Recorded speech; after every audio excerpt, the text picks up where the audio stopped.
Winchester? Okay, good. Pretty long drive down for you. I'm from Boston. The 30 miles up the road. That's right. That's right. Okay, it took me almost 3 hours. It's a long haul. How was traffic today? Sit on the planning district commission. It was, Once I got like, party with Rocky and Harrisburg and pretty good. Did it? Harrisburg's pretty congested, isn't it? yes, it is. Yep. Pretty full road. How long you been? Been in Good afternoon. 9 years. Yes, sir. Everybody ready to go? Sir. Perfect. Yep. For those of y'all that I have not met or do not know, my name is Shep Miller, and I am extremely happy and proud to be here today as Secretary of Transportation, representing the Governor and his cabinet. And before we get started with our agenda, I'd like to thank my colleagues from the CTB who I continue to serve with and have served with for some time, Dr. Ray Smoot, Salem District Representative, who's here today, and a great friend, and Mr. Mark Merrill from Winchester, who's here today in the Stanton District. Both extremely valuable members of our board and good friends and colleagues. So it's great to be able to partner with them. We've got a lot of staff here, of course, to support this meeting, and the committee is here. And I won't introduce all of them, but they'll do that at the appropriate times. You know, the governor and his cabinet, we've been in office for about 6 months now, and it's been an extremely busy time, I will tell you. The governor is a business guy whose whole life has basically been making business run better. He's all about it. And he is an extremely hardworking gentleman who works from about 6 to about 10, sometimes later. I can attest to that. The other day he was looking for some information. It was a Sunday night. It was about 9:30, and he texted me. And I told him by text, I said, Governor, I'm not sure I can get that for you tonight because my people, you know, I need to get some people that are out of town. He said, well, first thing in the morning would be fine. First thing meaning like 6. I'm thinking, well, what's the difference between 10 p.m. and 6 a.m.? So that's the kind of guy he is, but it's inspiring to work for him and to serve with him. And he cares about Virginia and its citizens. He's particularly interested in this project, the I-81 corridor.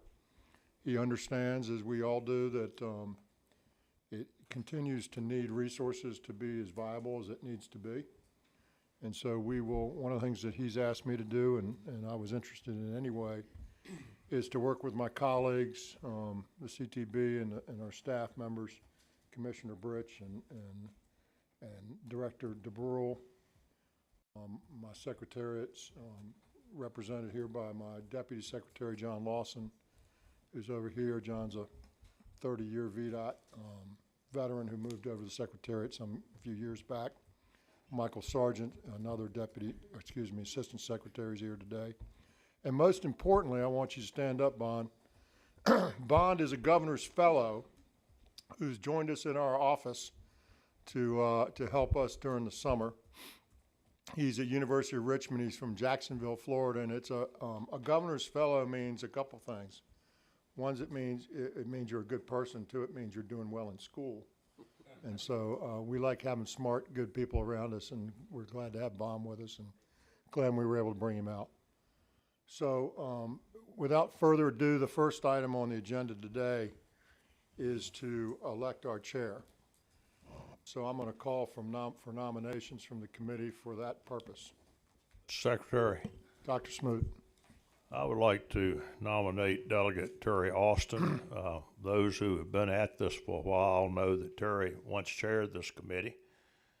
He is now in a position as the chair of the House Transportation Committee to keep an eye on this important project, and as such, I'd like to see him as chair of the committee.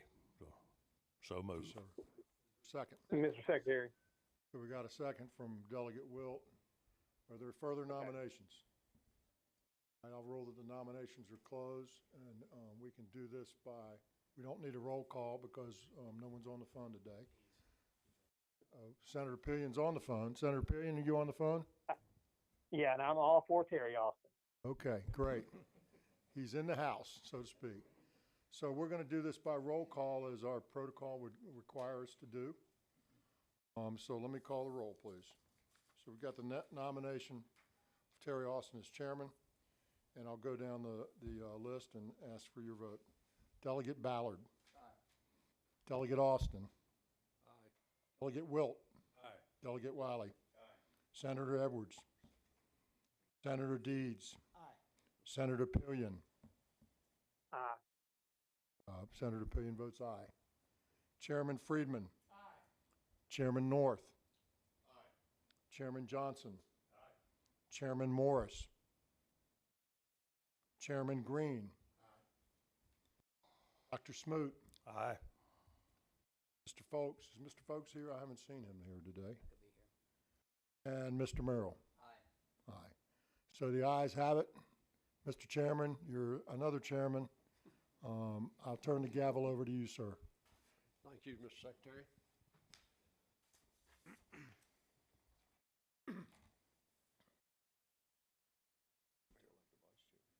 You're gonna do that? Yes, sir. So I'm gonna deviate a little bit from the agenda because I think it's more appropriate. We now have a chairman, so I'm turning the meeting over to the chairman. And his first item of business would be to nominate and elect a vice chairman. Mr. Chairman. Thank you, Mr. Secretary. Let me grab my notes 1 second, please. Sorry about that. It's all right.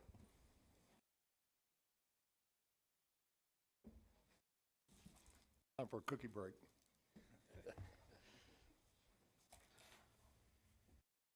Thank you, Mr. Secretary. And before we go through that business of nominating and electing a vice chair, I'd just like to make a few comments. I served with the Secretary Miller on the landing team for our now governor, Governor Youngkin, and had the pleasure to be acquainted with Shep and get to know him very well. And what a privilege it is to have someone who served on our CTB to now serve as our Secretary of Transportation. Our CTB has some very astute members who do a phenomenal job with appropriating the funds to improve the transportation system in the Commonwealth.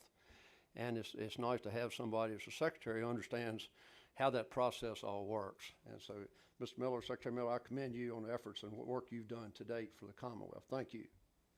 My pleasure. And in doing so, in saying that, I'll also elaborate to the staff. Commissioner Britch, who's sitting beside the Secretary, Stephen Britch has been the commissioner under the previous administration. He does a phenomenal job. Jennifer Brule, who's serving for our Department of Rail and Mass Transit, took over when Jennifer Mitchell left. Jennifer's doing a great job also. So we've got a good staff at VDOT, all of our transportation departments, the Winchester, the Stanton, the Salem, and the Bristol districts.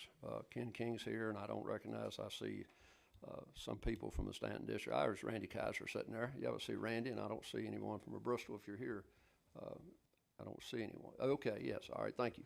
Our transportation districts do a great job also. We're very challenged with I-81, 320 miles through the Commonwealth. It's in tremendous need of improvement, and that's what this committee's tasked with doing. This committee reports to the CTB in form of recommendations on the phasing or the projects that move forward and move to the possible potential funding. You know, we appropriated $2 billion in improvements. That's going to make significant improvements.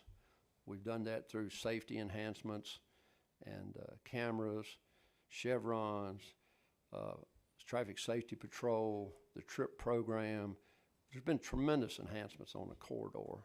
And now we're getting to the point where we've had time to design and begin to implement some third laning. And we're going to hear about that today by Dave Covington, who is the project coordinator for VDOT. So just wanted to open with that and thank you all for the confidence you placed in me. I've served as the chair of the Transportation Committee in the House of Delegates.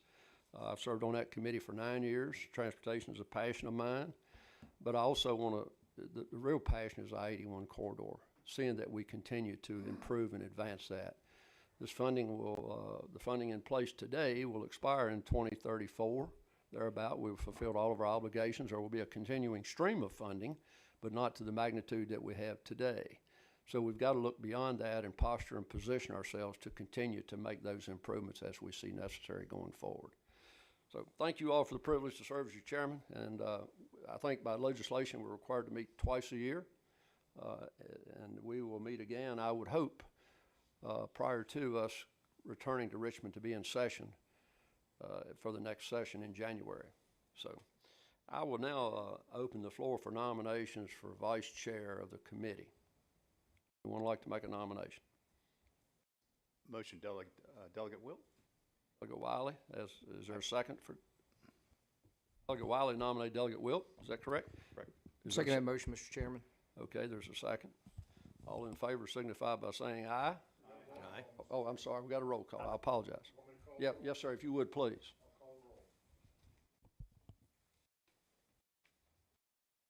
A motion to elect Delegate Wilt as the vice chair. Delegate Ballard. Aye. Delegate Austin. Aye. Delegate Wilt. Aye. Delegate Wiley. Aye. Senator Edwards. Senator Deeds. I'll say aye, but I'll point out that typically these commissions have one house in charge and the other house as vice chair. So I don't know, I don't want to set a bad precedent. I'll vote aye, but I just want to make that point. Thank you, Senator Deeds. Senator Pillion. Aye. Senator Pillion votes aye. Chairman Friedman. Aye. Chairman North. Aye. Chairman Johnson. Aye. Chairman Morris. Chairman Green. Aye. Dr. Smoot. Aye. Mr. Folks. Mr. Merrill. Aye. Thank you very much. Wilt. Thank you, Mr. Secretary. We appreciate that. And Delegate Wilt lives up the valley, lives in the Harrisonburg district, the Harrisonburg area, the Stanton district of the corridor. Tony served on this committee from conception. He served from the very beginning, so we welcome him here to serve today. This time I would ask that let's go around the room, if we would, and just introduce ourselves and talk a little bit about what you do and where you're from. And Bill, if you don't mind, Delegate Wiley, if you don't mind, let's start with you, please. And anybody, you can hear me, good. Thank you, Mr. Chairman. I'm Delegate Bill Wiley. I'm actually originally from this neck of the woods, Roanoke, Virginia.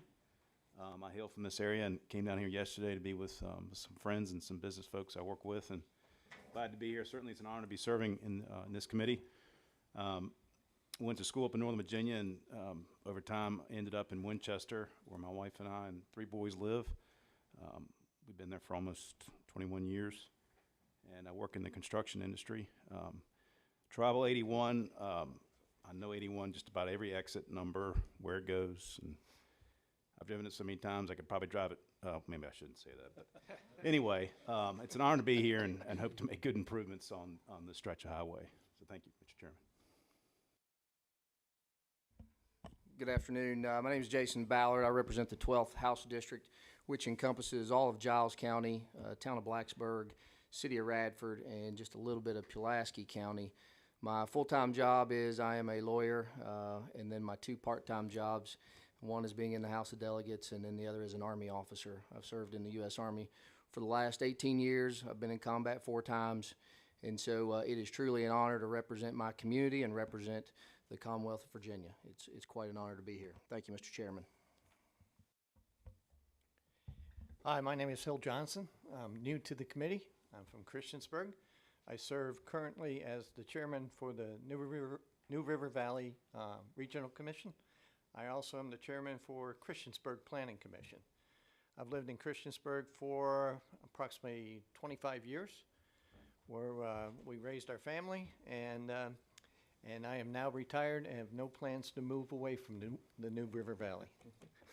I'm Phil North, and I serve on the Roanoke Valley Transportation Planning Organization, also as chair of the Roanoke Valley Allegheny Regional Commission. am in my 5th year as a supervisor in Roanoke County. Also serve on the Transportation Steering Committee as chair for Virginia counties, and also serve on the Transportation Steering Committee for the national counties. I like transportation. I worked 39 years at Norfolk Southern. I retired, and someone tapped me on my shoulder, and here I am today, and I'm glad to be part of this committee. Thank you. I'm Ray Smoot from Montgomery County. I represent the Salem District on the Commonwealth Transportation Board. Also am chair of the Go Virginia Regional 2 Council, which basically is Lynchburg, Roanoke Valley, New River Valley, and Allegheny Highlands. And have enjoyed getting acquainted with all the folks in transportation. I think the Commonwealth is very well served by those who are looking after our transportation needs and opportunities. Okay, I'm Willie Green. I'm from Galax. I serve as the mayor of the city of Galax, and I represent the Mount Rogers Planning District as chair. And it is an honor to be here. And I'm glad to be here, I think. Thank you, Mr. Green. Yeah, Delegate Tony Wilt represent what is currently the 26th House District. As we all know, those things are going to change here, it's fastly approaching. But for now, 26th House District is City of Harrisonburg and a portion of Rockingham County. And just a side note, the new district will be 34. It's going to be the same thing, a portion of Rockingham County and the City of Harrisonburg. So with all that said, I-81 is a vital artery for the state and goes through that area, and I'm certainly honored to be on this committee. In the House of Delegates, I'm honored to serve on the Agriculture, Chesapeake Bay Natural Resources Committee, Commerce and Energy, Public Safety. I'm the chair of the Public Safety Committee, and I'm also on the Rules Committee, and so it's an honor to be here, Mr. Chairman. Thank you.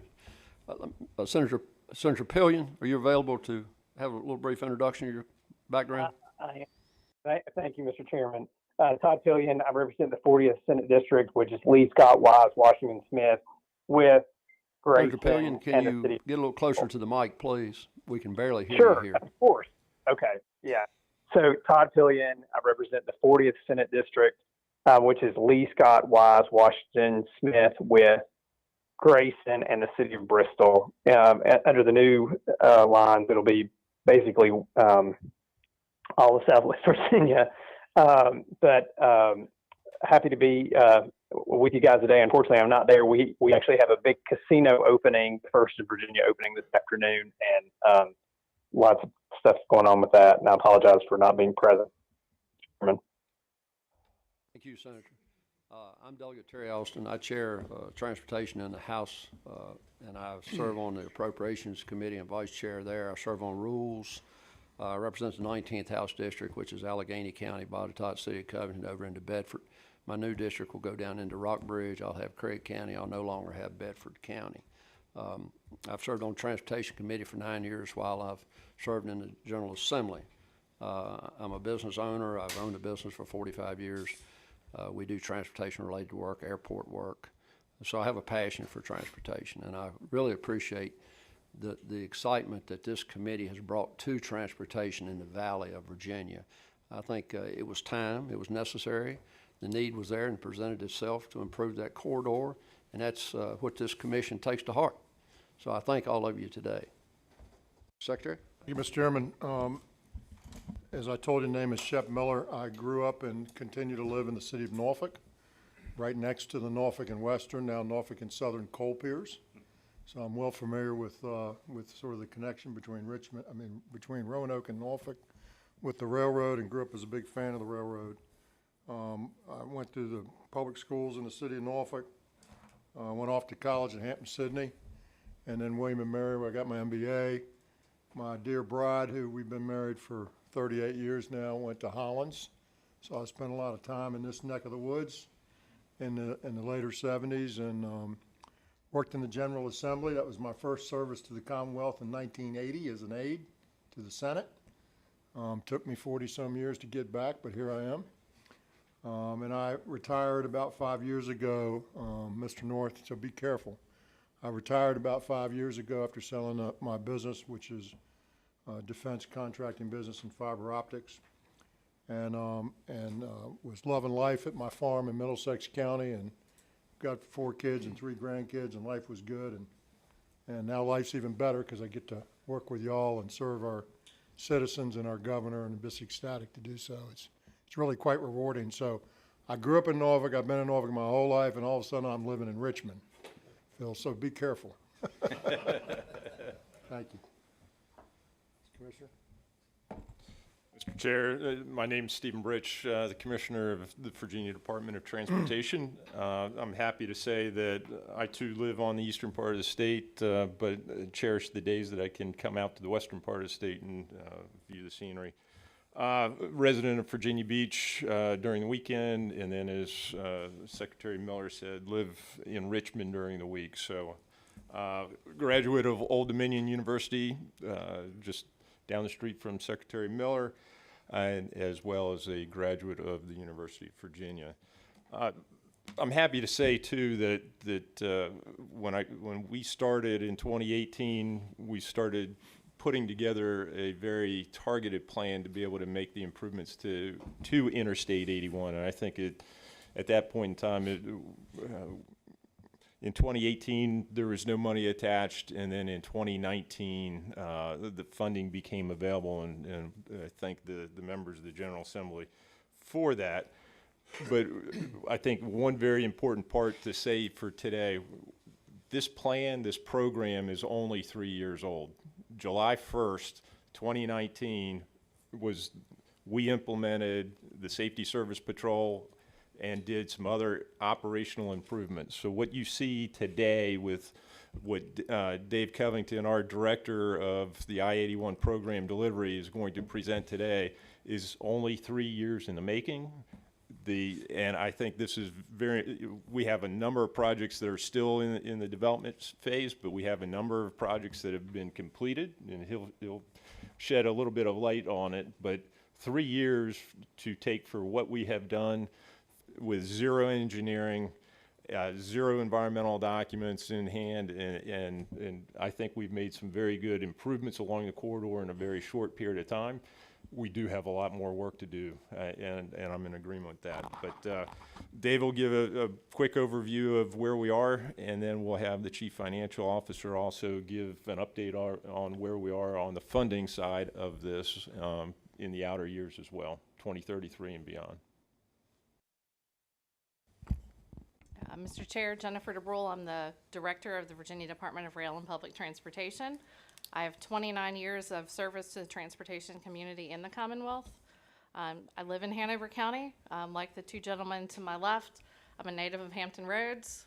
Didn't stay there very long. I actually spent a significant amount of my upbringing living in Shenandoah County and the I-81 corridor. So I have ties to the corridor and to the valley, and love to be back in this part of the state. From my background, let me also say I'm a proud graduate of Virginia Commonwealth University. From our side, I had the great privilege to work on the multimodal plan for I-81, and that's one of those things that has some short-term components and some long-term components of it. So our team today, Grant Sparks, who's our acting chief of public transportation, is going to give you an update on the Virginia Breeze intercity bus service. That's an early win for us with the multimodal plan.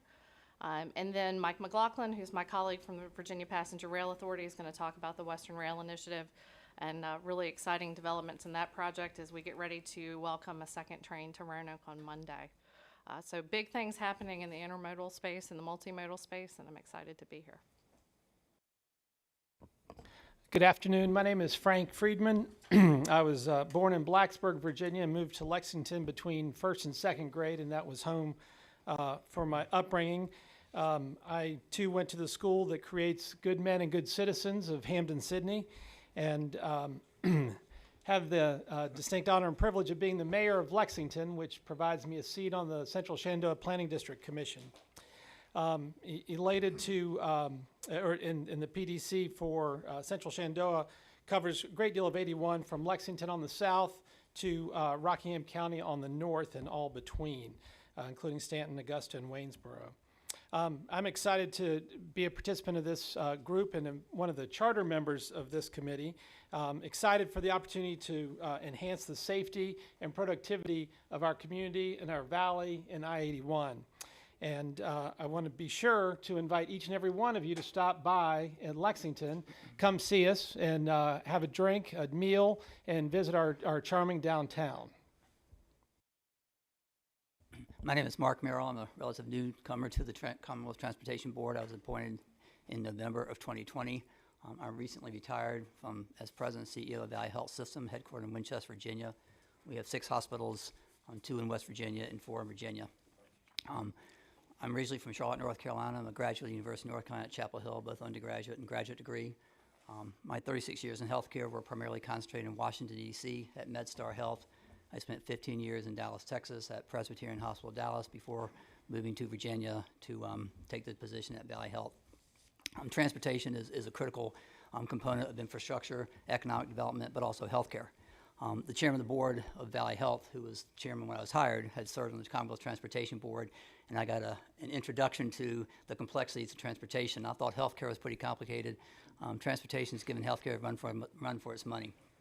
But I would like to also echo what Chairman Austin said about the outstanding work that I have seen by the VDOT staff. Just very impressive, the caliber of personnel, the expertise, the due diligence, and the thoroughness of their work with looking at data and information. So it's been a privilege to serve with my colleagues on the CTB. And I'm Creed Deeds. I'm a member of the Senate. I represent the 25th district. Redistricting is going to change all of that, but that's a longer story that we don't need to discuss right now. I'm also a practicing lawyer. I was in court in Charlottesville Tuesday. I was in court in Warm Springs yesterday, in Covington yesterday. I'll be back in court in Covington tomorrow. I was chairman of the Transportation Committee in the Senate 8 years ago. I was on that committee for many years. I remain on the Transportation Subcommittee of the Senate Finance. I chair the Capital Outlay Subcommittee of Senate Finance. I'm co-chair of Senate Judiciary, and I'm the chair of the Behavioral Health Commission. Glad to be here. Thank you. Let me briefly say Senator Edwards serves on this committee also, and Senator Edwards was from here in Roanoke. And Senator Edwards was very instrumental in supporting financial funding and this appropriation when it went through both the House and the Senate and on to the governor for support. And I just can't say how appreciative I am of Senator Edwards's help on promoting transportation in Southwest Virginia. The train, as Mr. Brule mentioned, to Roanoke, Senator Edwards was very instrumental in making certain that train got here and on to Christiansburg. So I don't know where Senator Edwards is today, but I certainly miss him, and I very much appreciate his support for transportation and our endeavors in the Commonwealth. So I appreciate that. I'll now call the meeting to order. A gavel there.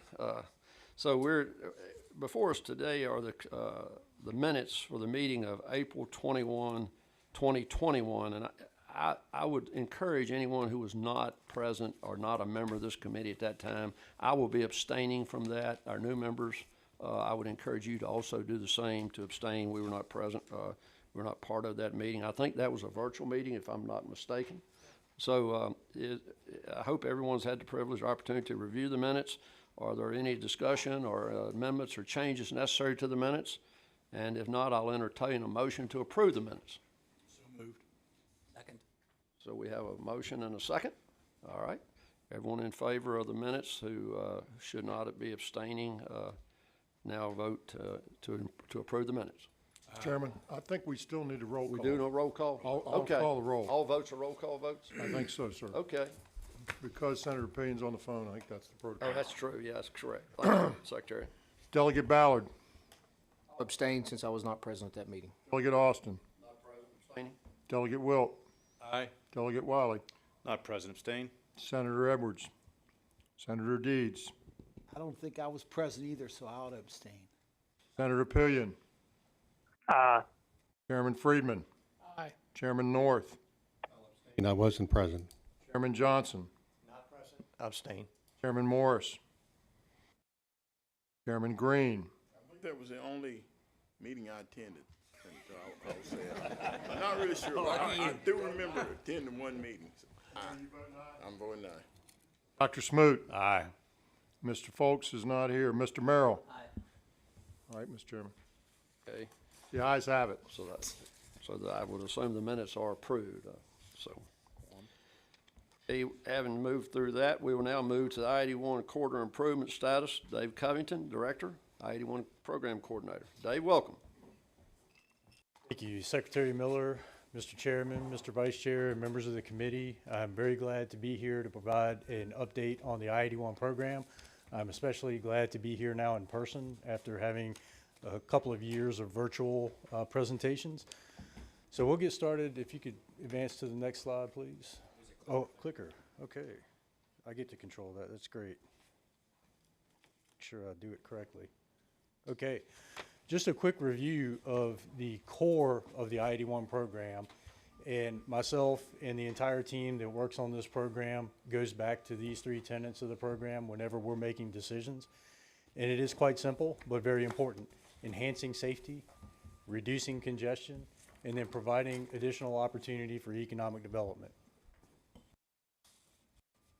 This slide, I'm sure everybody is very familiar with where I-81 lies within the state, but the importance of this slide is on the left-hand side. The number of localities that we are coordinating with on pretty much a daily basis along the corridor. These projects affect a lot of people's lives, and we really want to reach down at the local level and make sure that the projects that we are delivering meet the needs of the localities to the best extent possible. And we've developed some very good working relationships with these counties and cities and towns, and we hope to continue with that. We've been able to realize some efficiencies through some mutually beneficial agreements with the localities that we also hope to continue forward with. So we will review the takeaway scorecard. This, we hope, really starts to paint a picture of where we're at with the program to date. We've separated this slide into our operational projects and our capital projects. So the operational projects are things like signal improvements and safety service patrol expansion. The capital projects are generally the bigger dollar physical transportation improvements like corridor widening, and we will step through each one of these types of capital improvements to demonstrate where we're at today and where we're heading in the future. So to start with the operational projects, we are nearly complete with all of our operational projects. We have improved our incident clearance time through the TRIP program rather dramatically, as well as some lift and tow devices on our safety service patrol vehicles.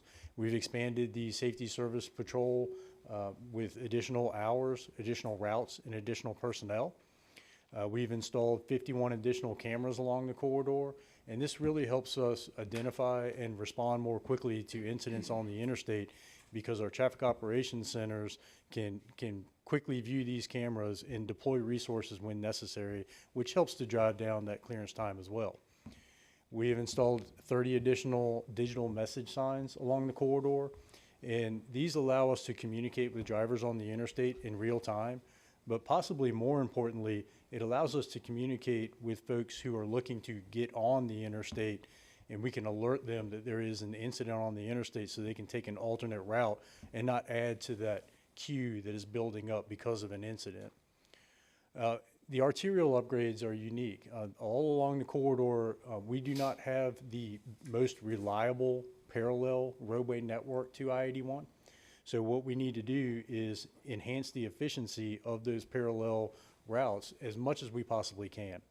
And what this involves is really installing smart signal technology and expanding fiber optic connections to these systems so that when we do have an incident on the interstate and everybody is following their apps or following messaging from VDOT to tell them how to navigate around this incident or whether to stay on the interstate.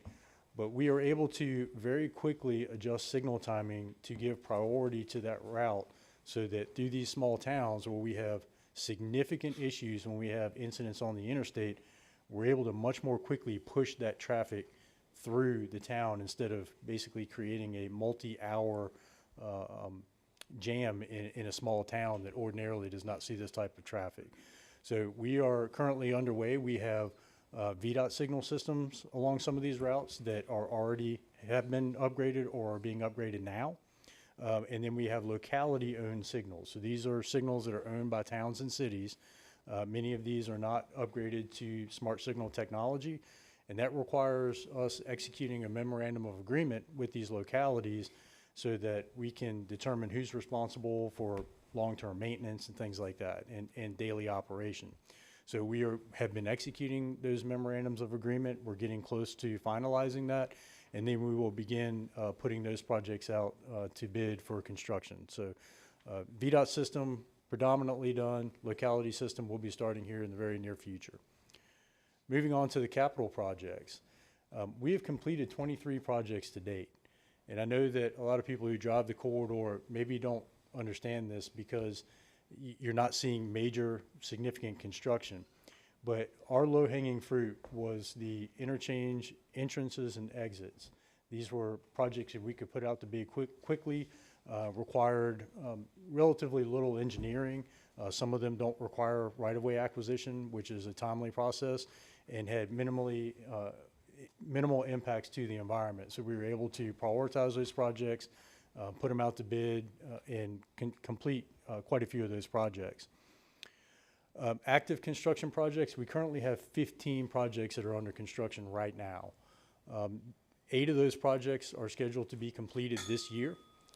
4 of those projects will be completed next year, and 2 of those projects will be completed in 2026. And the 2 projects that are bundled together for completion in 2026, that is a large multi-million-dollar or a couple $100 million project. So it does take some time to advance that project to completion. We do have 26 remaining capital improvement projects that will all be completed by the year 2033 or sooner. So let's take a little closer look at the types of projects. One of the most significant types of capital improvement projects we have is widening. So this is corridor widening, where we're adding 1 lane in either one direction or in both directions, northbound and southbound. We have 10 widening projects along the corridor. 2 of those projects are under construction now. They're just south of here. If you came from the south, you probably drove through that work zone from exit 137 to exit 141. Those were 2 projects that we saw an opportunity to bundle those projects together and deliver them under one design build contract. That project is scheduled to be completed in 2026. We have 8 more widening projects along the corridor, and as I mentioned on the previous slide, all of those are scheduled to be completed by 2033 or earlier. Next type of project that we have is what I talked about, the low-hanging fruit, the acceleration and deceleration extension lanes. We have 36 of those along the corridor that are within the program. To date, we've completed 15 of those. And we also have 11 of those under construction right now. 7 of those 11 under construction right now are scheduled to be completed this year, and 4 of those are scheduled to be completed next year. That leaves us with 10 additional acceleration and deceleration projects that won't be funded until July of next year, that we will deliver before 2033. Next type of project are truck climbing lanes. Anybody who drives I-81 frequently probably is very familiar with truck climbing lanes and the success of the truck climbing lanes that we have installed in the past. We have 5 truck climbing lane projects along the corridor. We have 1 truck climbing lane project that just went to construction that will be completed in 2024. And then we will have 4 remaining that will be funded in the near future to be completed before 2033. Dave, can you tell us where that one project is located, please? It's in the Bristol district. That's mile marker 54, right, Gene? Is that 54? Yeah, 54. Okay. That was just awarded for construction, so it is entered the construction phase, and we'll have active construction soon. Thank you. You're welcome. Thank you. The next type of project is an auxiliary lane. So generally, auxiliary lanes connect 2 interchanges so that traffic doesn't have to merge into the main line, which reduces the number of friction points that we have, which enhances safety and reduces congestion. We have 4 auxiliary lane projects, 1 under construction right now that is also in the Bristol district, and 3 future projects. The next one that we do anticipate, the next significant auxiliary lane project that we will advertise in the Stanton district between exit 221 and 220. So that's from 64 westbound to I-81 southbound. We have a significant volume of traffic that is taking the very next exit. So that's one of our significant auxiliary lane projects to come in the near future. Next type of project is a shoulder widening project. We only have one shoulder widening project on the corridor, and that's in Rockbridge County. So that project is not scheduled to begin construction until 2026. It's what we term an out-year project, where we won't receive funding to begin development of that project until July of next year. I've also added 8 curve improvements to this slide instead of including another slide, but the curve improvements are static and flashing chevrons, and we heard a little bit about that earlier. That was one of the first things that we were able to deliver with the program. It didn't require much engineering. It didn't require right-of-way. We were able to do it very quickly, and we've seen significant improvements in those areas where we have been able to install those chevron signs. Okay, types of projects. These are the operational projects now that we're going to look at. And we've got basically 5 types of operational projects, and some of this you saw on the scorecard. New digital message signs have all been completed. New traffic cameras have all been completed. The extended safety service patrol has all been completed. The improved incident clearance time through the TRIP program and our lift and tow device installation has been completed. And that leaves our detour route improvements, or our alternative route improvements. And those are the signal upgrades that we talked about before. And we do anticipate, many of those are under construction now or have already been completed on the VDOT system, and we're getting started on the locality system, and we anticipate having all of that work done by 2025. So this is a little bit different type of breakdown of where we're at in the project development process with each one of our projects. So we have 64 capital improvement projects. This does not include the operational projects. This is the capital improvement projects. And we have 6 projects right now that are in the planning phase. And those projects are projects that we were able to secure some advanced funding for those projects for us to begin preliminary engineering, to start taking a look at what is this project going to look like? Can we get a head start on delivery? And we, especially our project managers, have done a very good job of looking ahead and trying to anticipate what a project would look like before we even get to the design phase. And it helps us navigate through the project development process much more quickly. We have 8 projects that are currently in the preliminary engineering and environmental evaluation phase. Those are also mostly projects that are out in the future that we've been able to get a little bit of funding to start looking at what are the environmental impacts, and from a planning level perspective, what does this project look like, especially with the coordination with the localities. We have 11 projects in design right now, and most of those 11 projects are significant projects. They're the widening projects, truck climbing lane projects. These are our biggest projects that are in the design phase right now. And it does take quite a bit of time to navigate through our project development process, especially when it comes to our environmental evaluations and the right-of-way acquisition phase. We have some projects that we're looking at now that will be entering the right-of-way acquisition phase soon, and it is a rather extensive process and takes some time. But we are working very diligently on advancing those projects as quickly as we can. We have one project that recently entered the right-of-way and utility relocation phase. That is the auxiliary lane project I mentioned earlier at the northern I-64 interchange in Augusta County. We have 15 projects that are currently under construction, and again, 23 projects that are complete. So that is where all 64 of our projects lie along our project development process. We'll take a look at the breakdown by our construction districts, and I'll start with Bristol District. We have a lot of activity in Bristol District. Gene Holly, who's the project manager for these projects, has done a fantastic job of being innovative and helping to push these projects through. And you can see that we've got quite a few completed projects here. The first one wasn't even a project until we noticed that we could gain some efficiency by putting out a pavement schedule contract to prep for 5 of our projects. So this enabled us to execute the contracts on these acceleration and deceleration lane projects and they're able to get quickly to appreciable work. The contractors are, because we've already stabilized the shoulders, they can shift traffic. So that was a big win for us in Bristol District, and we're looking to do that elsewhere also. But just a quick look at the projects that are completed. Exit 26 southbound and acceleration and southbound deceleration lane there at Emory. We've got the exit 67 deceleration lane extension just below Wytheville. Exit 19 deceleration lane extension in Abingdon. And exit 84 southbound deceleration lane extension that's just north of Fort Chiswell. So projects that are under construction now, we've got a rather large bundle project, and we do like to bundle these acceleration and deceleration lane projects whenever we can. It drives costs down and enhances the efficiency of delivery.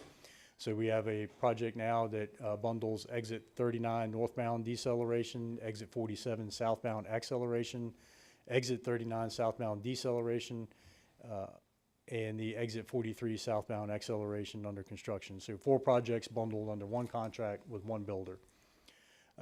In addition, we have the exit 39 southbound acceleration lane extension at 7 Mile Forward, exit 47 northbound acceleration lane extension in Marion. That is a single phase design build project, which we're very happy about because we've been able to attract a new contractor. This is their first design build project, and they're doing very well. They will complete the project on schedule.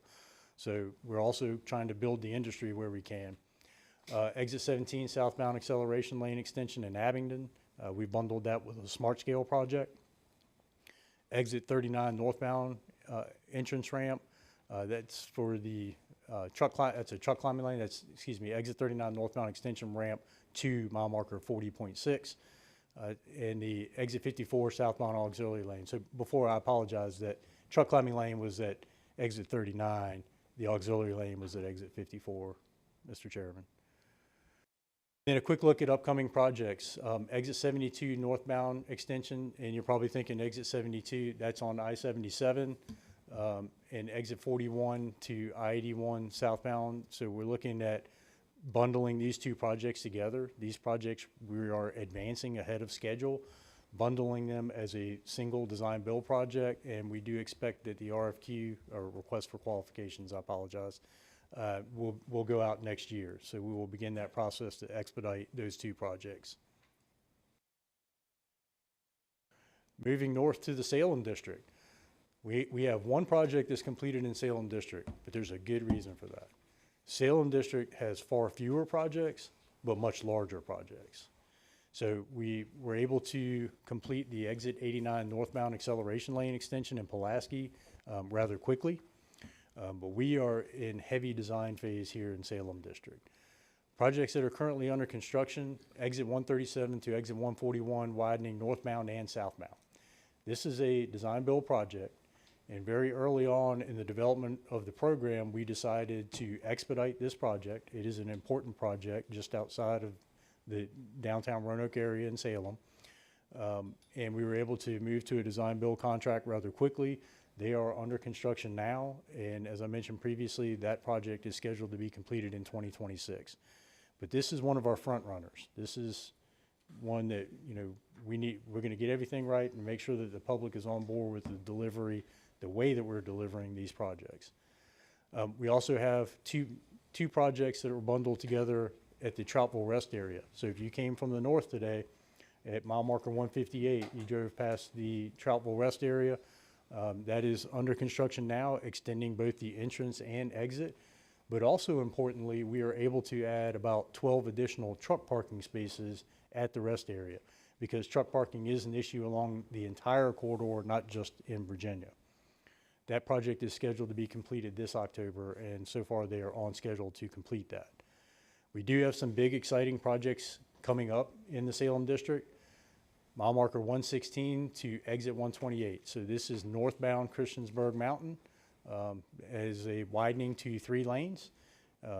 Construction is anticipated to begin in 2027 on that project. That is a project that's not fully funded yet.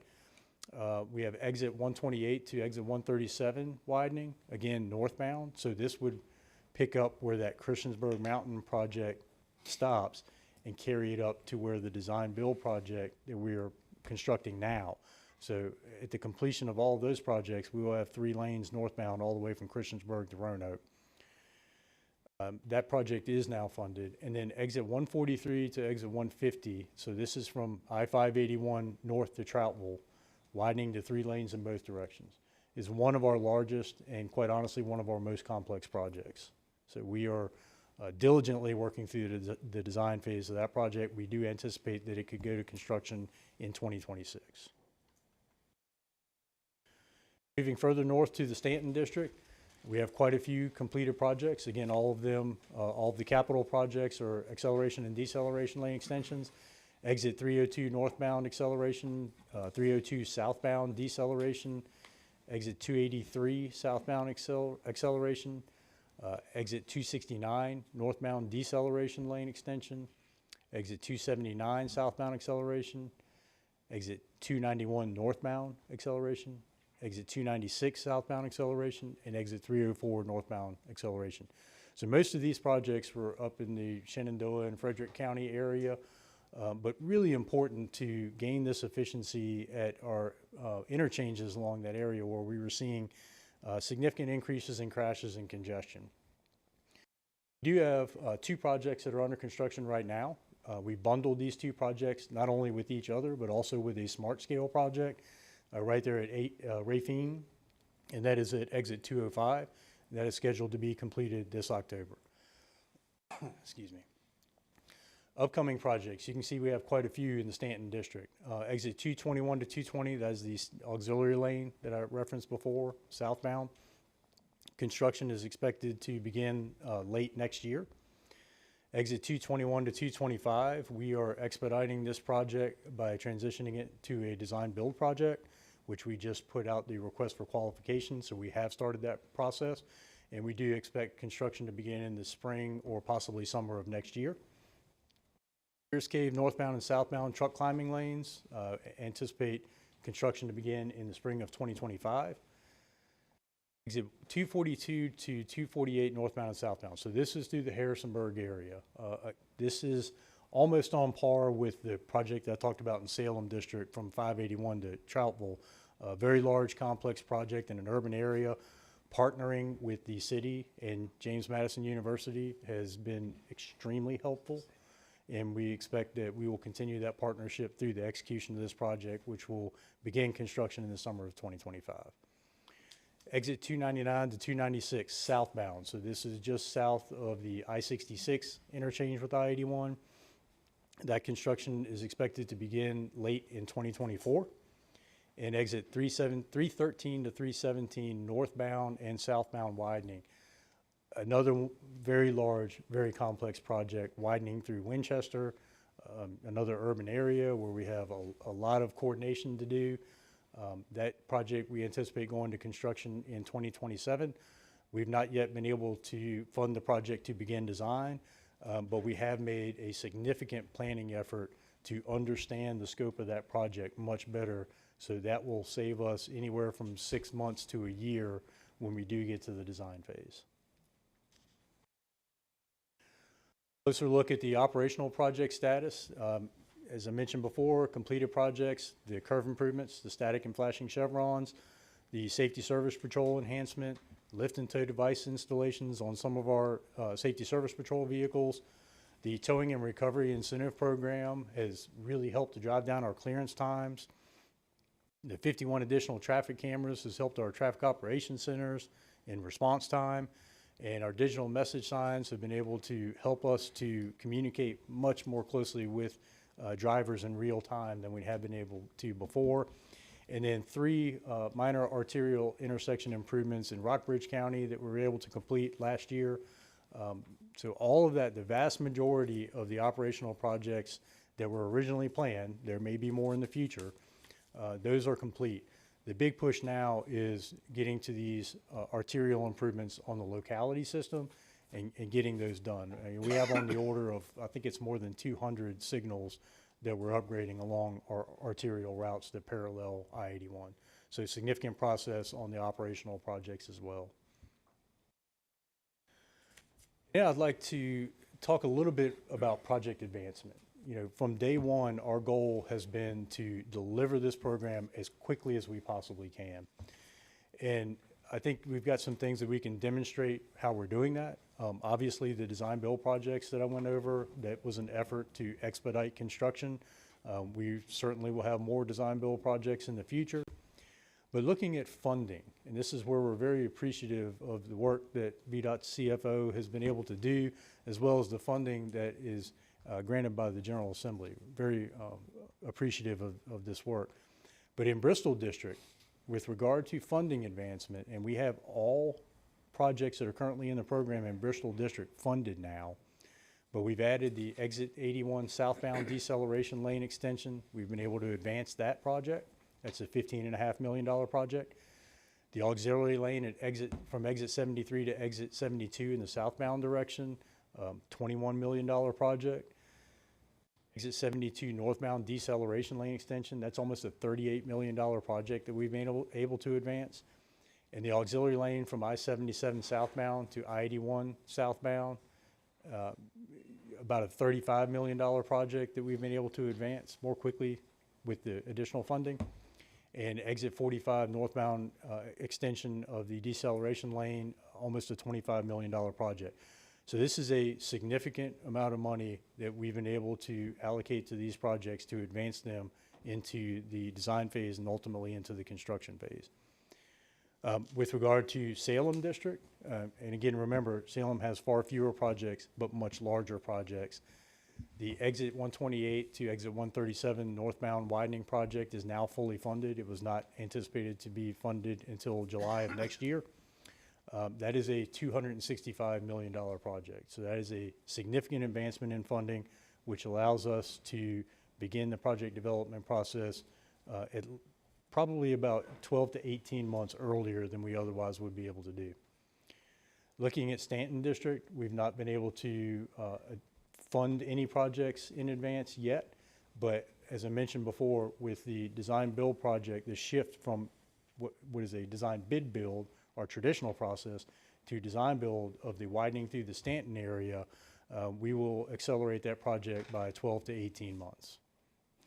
So the total funding advancement to date is almost $400 million, just under $400 million. So very appreciative of that ability to keep funding these projects so we can deliver them more quickly. I'd like to talk a little bit about communications. Since day one, communications has been a priority for us. We need not only to communicate with our internal and external partners as VDOT and with the localities, but with the public. The public needs to understand where we're at with the program and what's coming and what is going to be the impact to their commutes. So one of the things that we developed early on was to have a video and podcast program so that people can learn whenever they want to about our projects. They can go to improve81.org and watch videos and podcasts that explain what the projects are about. Why are we doing this project? What does it solve? What problem does it solve? And what's the impact going to be to me? That's what people really want to know, and that's what these videos and podcasts address. To date, we've published 15 videos and 16 podcasts. We film new videos and podcasts about every 3 months. We usually do about 3 at a time. And we're going to continue this process, even in the construction phase, so that when we're in construction, people can understand what they see when they're driving down the road. We also publish a quarterly newsletter. And then my last slide is to push our program-specific website, improve81.org. So if you'd like to view any of these videos or podcasts or sign up for the newsletter, please do. And I would like to answer any questions you may have. Are there any questions of Mr. Covington at this time by the committee? Okay, Mr. Chairman. Yes, sir. Thank you, Mr. Dr. Chairman. Wilt. Dave, you touched there towards the end, you touched on TRIP. Yes. Now, I'm not asking you to go into exact numbers and so forth, but could you push that out just a little bit, what you're seeing, you know, how that's what we all worry about. We were talking earlier about you roll the dice whether you're going to travel on I-81. Is it going to be a good day, or are you going to sit in traffic in an accident for 2 or 3 hours? Yes. And so, yeah, just what's happening there? Yeah, so the TRIP program just turned a year old on I-81. It's not the first deployment of TRIP within the state. And quite honestly, it's performed very, very well. We've been able to drive down our clearance times on the interstate to, literally, I think it's around 27 to 28 minutes on average clearance time. And when you compare that to some of the events that we've seen in the past that are multiple hours, even sometimes up to 12 to 18 hour events, we've been able to drive that down rather significantly. We just received a 1 year or an annual report on trip performance. I've not had a chance to review that yet, but that is available and we can provide that to the committee if you would like to see that. It has performed very well. Dave, you mentioned the improvements on between milepost 143 and 150. That's where the weigh stations are on Interstate 81. The static weigh stations, will they be necessary into the future? Is there a technology that will replace those, and is that taken into consideration for these improvements? We are communicating with DMV very, very closely with regard to the weigh station, and it's one of the things that makes that project very complicated. There are a host of others. It is a very good question, and I don't specifically know the answer, but that's a conversation that we're having with DMV as to whether, is there a timeline when DMV will adopt a new technology that will make the static weigh stations obsolete? We don't know the answer to that yet, but that is certainly a conversation that we are having. Okay, that area on Sunday afternoons backs traffic up south, northbound, pretty far to the south on a consistent, regular basis. So I would hope we would exhaust ourselves there with any future technology. So thank you. Yeah, I think we should. And the 3 lanes, ultimately, once that's constructed, should help a great deal with that congestion all the way back up to the 220 interchange. It should be 3 lanes all the way through that area. Okay, thank you. Yes, sir. Any other questions? Yes, sir. Ms. Freed. Merrill? Yes, sir. This may have been in the legislation or addressed with legislation, but have you started keeping track of what would be the next projects that could be funded in the event we are able to secure additional funding, whether it be through the Infrastructure Investment Jobs Act or if the Commonwealth Transportation Fund can be significantly enhanced to the legislature? I know Bill has probably heard this as much as I have. I'm continually getting pressure about what's going to come after these projects are completed. There's a lot of pressure in Frederick County to try to get 6-lane, 3 lanes each direction going just beyond 317, almost the West Virginia border. And I know that's very expensive. The same is true of south from 313 down to I-66. Harrisonburg and Rockingham have also communicated with me about their desire to have more lanes beyond the current widening. So as we think about what comes next, how we prioritize that. Yeah, well, we have prioritized all of the projects in the programs so far, and there are 2 things that I would like to address specific to the Winchester widening. I mentioned previously this planning phase that we were able to move forward with without getting into our project development process, but that has really informed us a lot about that specific project, and we are setting that up with future widening to the north and south in mind. So we do see that as something that could pop up in the future. So we want to be prepared for that. With all due respect to my boss, I'd rather not talk about the future projects because I think there's some information that's coming later in these presentations that will address that. But we do have, we've got $2.87 billion in the program right now. There's another, I believe, 2.4 behind that that's been identified as a need and prioritized. And so, what we're looking at right now is those next projects that are identified within the initial I-81 corridor improvement plan is what we're going after at this point. Mr. Merrill, you'll see some of that in some of the financial updates as well. And as you probably, I'm sure you're aware, while this plan goes out to 2033, the revenue doesn't stop. Revenue is, unless the legislature changes it. If we do anything, we'll improve it. We won't hurt it. I can promise you that. Is in perpetuity. It is. So there's more to be done. what we're trying to grapple with, of course, is how do we make that happen sooner, right? So we're working hard on that. It's a priority for this administration, and you know, if we could make it come out of thin air, we'd do that. But the point is, it's not going to stop. It's going to continue, and you saw there's about $400 million of advancement so far, bringing it forward, bringing it forward. We'll continue to do that to the extent we can, and we'll be looking for other sources. And you'll hear some IIJA comments later on by Deputy Lawson as well. Thank you. Any other questions, Mr. Covey? Dave, thank you. Thank you for the job you're doing for us. You've done great work, David. We thank you very kindly. Mr. Speaker, may I, Mr. Secretary? Yes, sir. Mr. Mr. Merrill, Thrasher. the CFO has a few slides that will be in that alignment, but I have one slide in particular that I'll address future projects that we're looking at. So more to come. Okay, thank you. Thank you, sir. Okay, I think now we'll move to the multimodal improvement plan, agenda item number 6.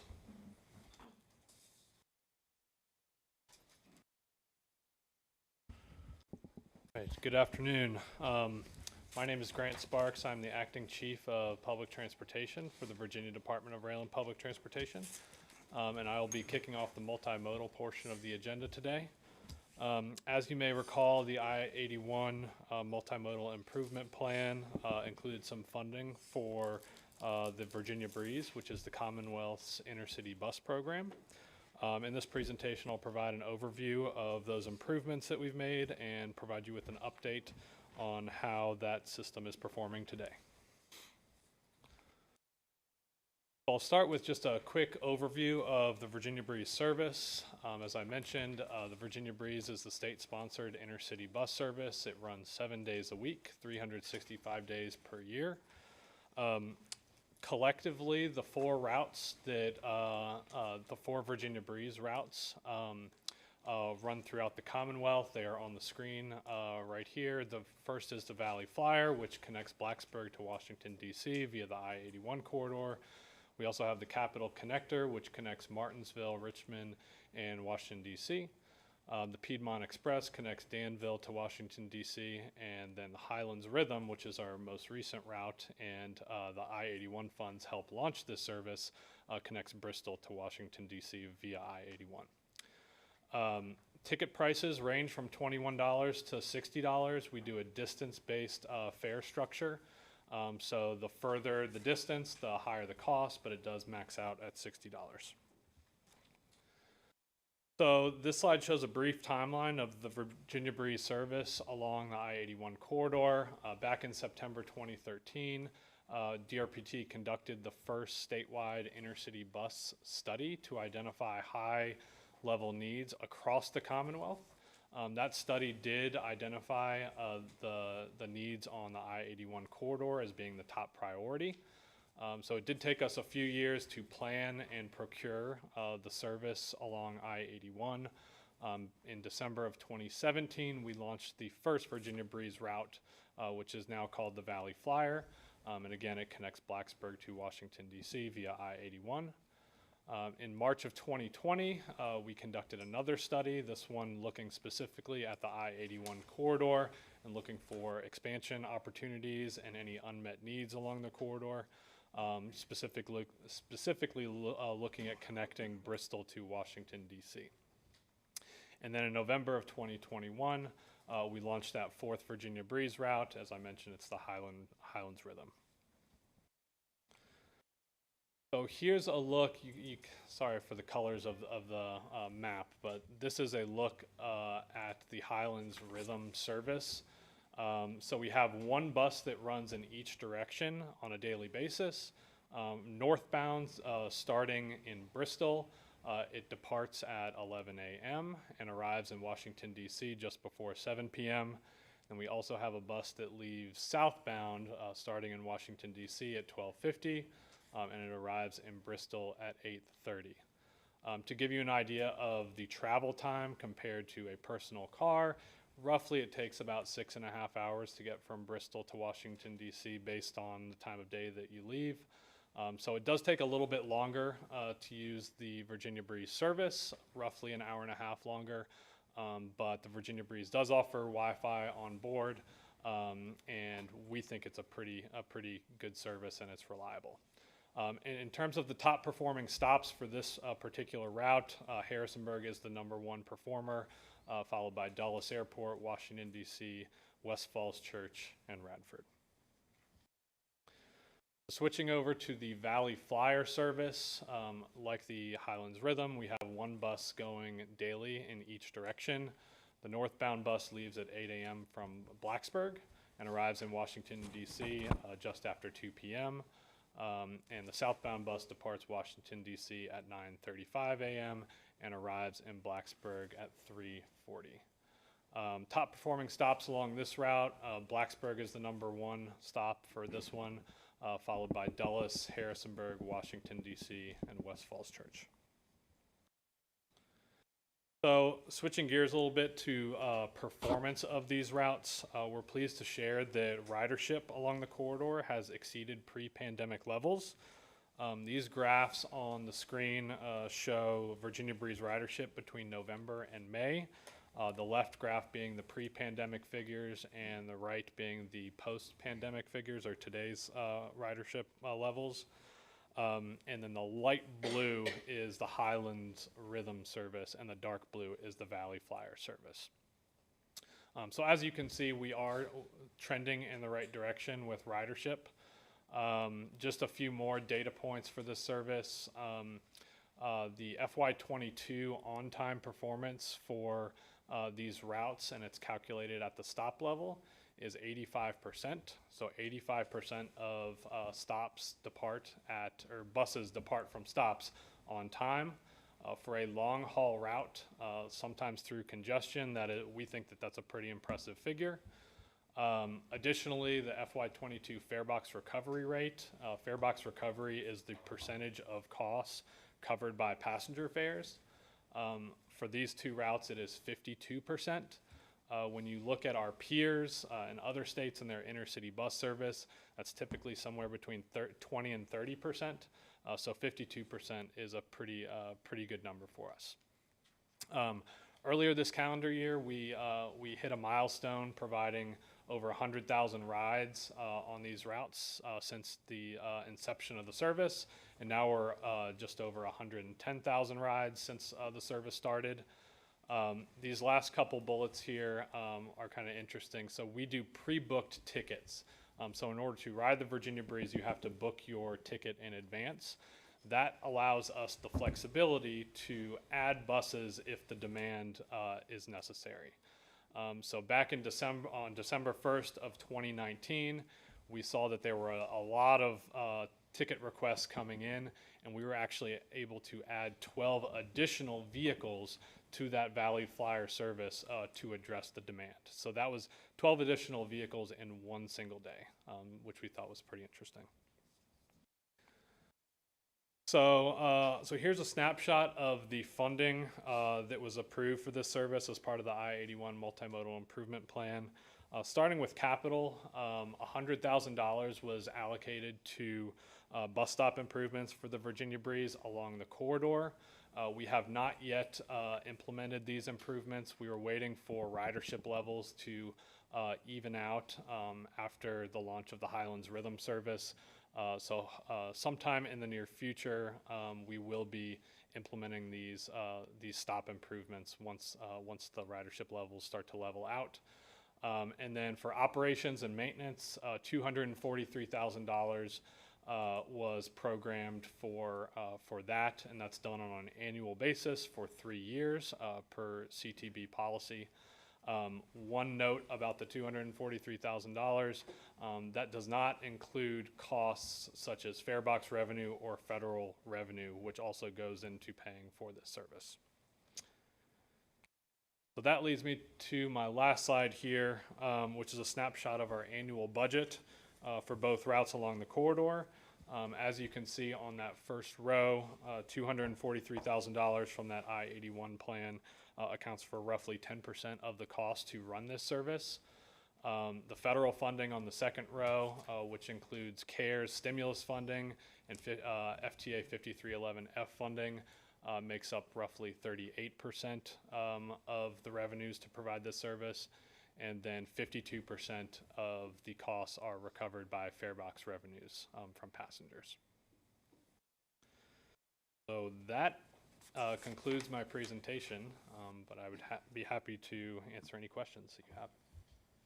Okay, are there any questions from the committee? Sir, Mr. Merrill. Just one question.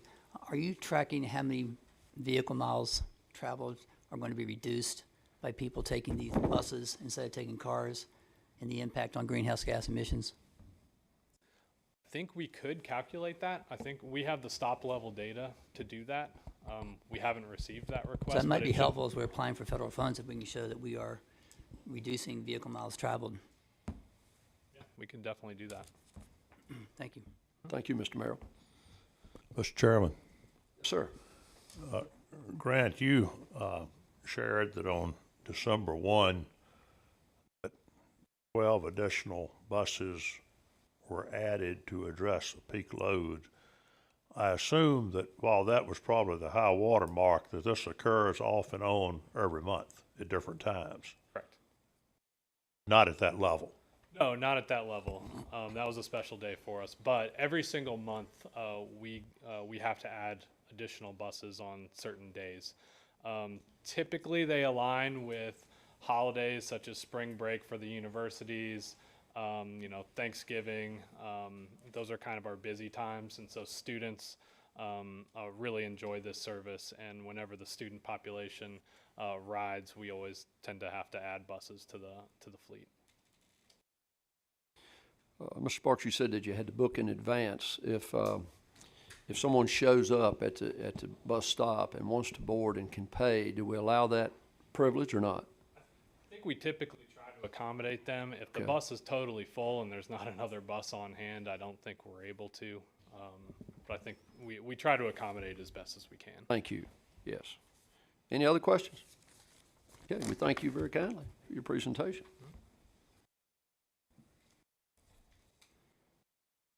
We'll move to our financial overview. I think Laura Farmer's providing that information to us. Is that correct? Mr. Chair, I do think that we have Mike McLaughlin with Okay. VPRA, that it's going to give another update to the multimodal plan. Sure, that's fine. Mike, I apologize. So good, you just didn't need to even hear from me. Well, hopefully you'll enlighten us to some better things and more exciting. Thank Train you coming to Roanoke. Let's talk about that. I'm happy to be in Roanoke today. Thank you. I'll be here again on Monday, and we'll talk about that here in a minute. Yes, sir. Thank you, Chair, Secretary Miller, for having me here. I was on a virtual presentation a year ago, so I might not look familiar, but I was on there with Jennifer Mitchell, who was Jen's predecessor at DRPT and now moved on as a friend at the Federal Railroad Administration. So you might have heard my voice before and talk a little bit about what we are presenting here today, and we have some good news to present today. So if my slides are ready. It's the Transfer and Rail in Virginia on the website version.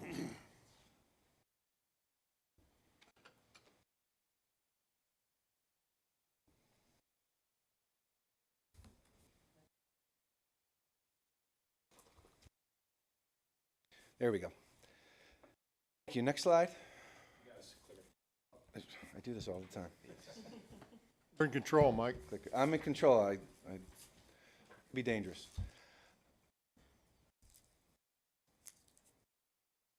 There we go. So background, and some of you know some of this, but thought it'd be good to give it again, as I gave some of this last year. Wouldn't be here without the I-81 money. I want to stress that. Also wouldn't be here without money from the General Assembly. There was $83.5 million as well. In addition to $100 million from I-81 funding, there's $83.5 million well from a 2020 budget bill.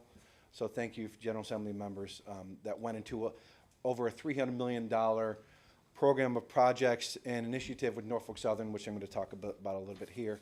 What that is all doing is enabling a second train at Roanoke, which I'm going to call her Chair DeBrule because she's also Chair of VPRA.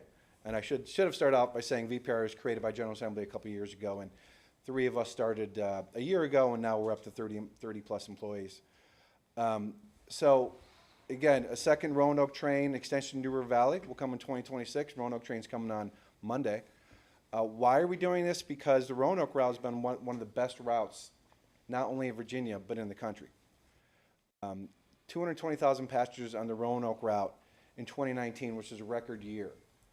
And we are seeing similar, actually higher ridership in April and May of 2022 on the Roanoke route. Over 21,000 passengers in May took the Roanoke route, took the state-supported Roanoke train.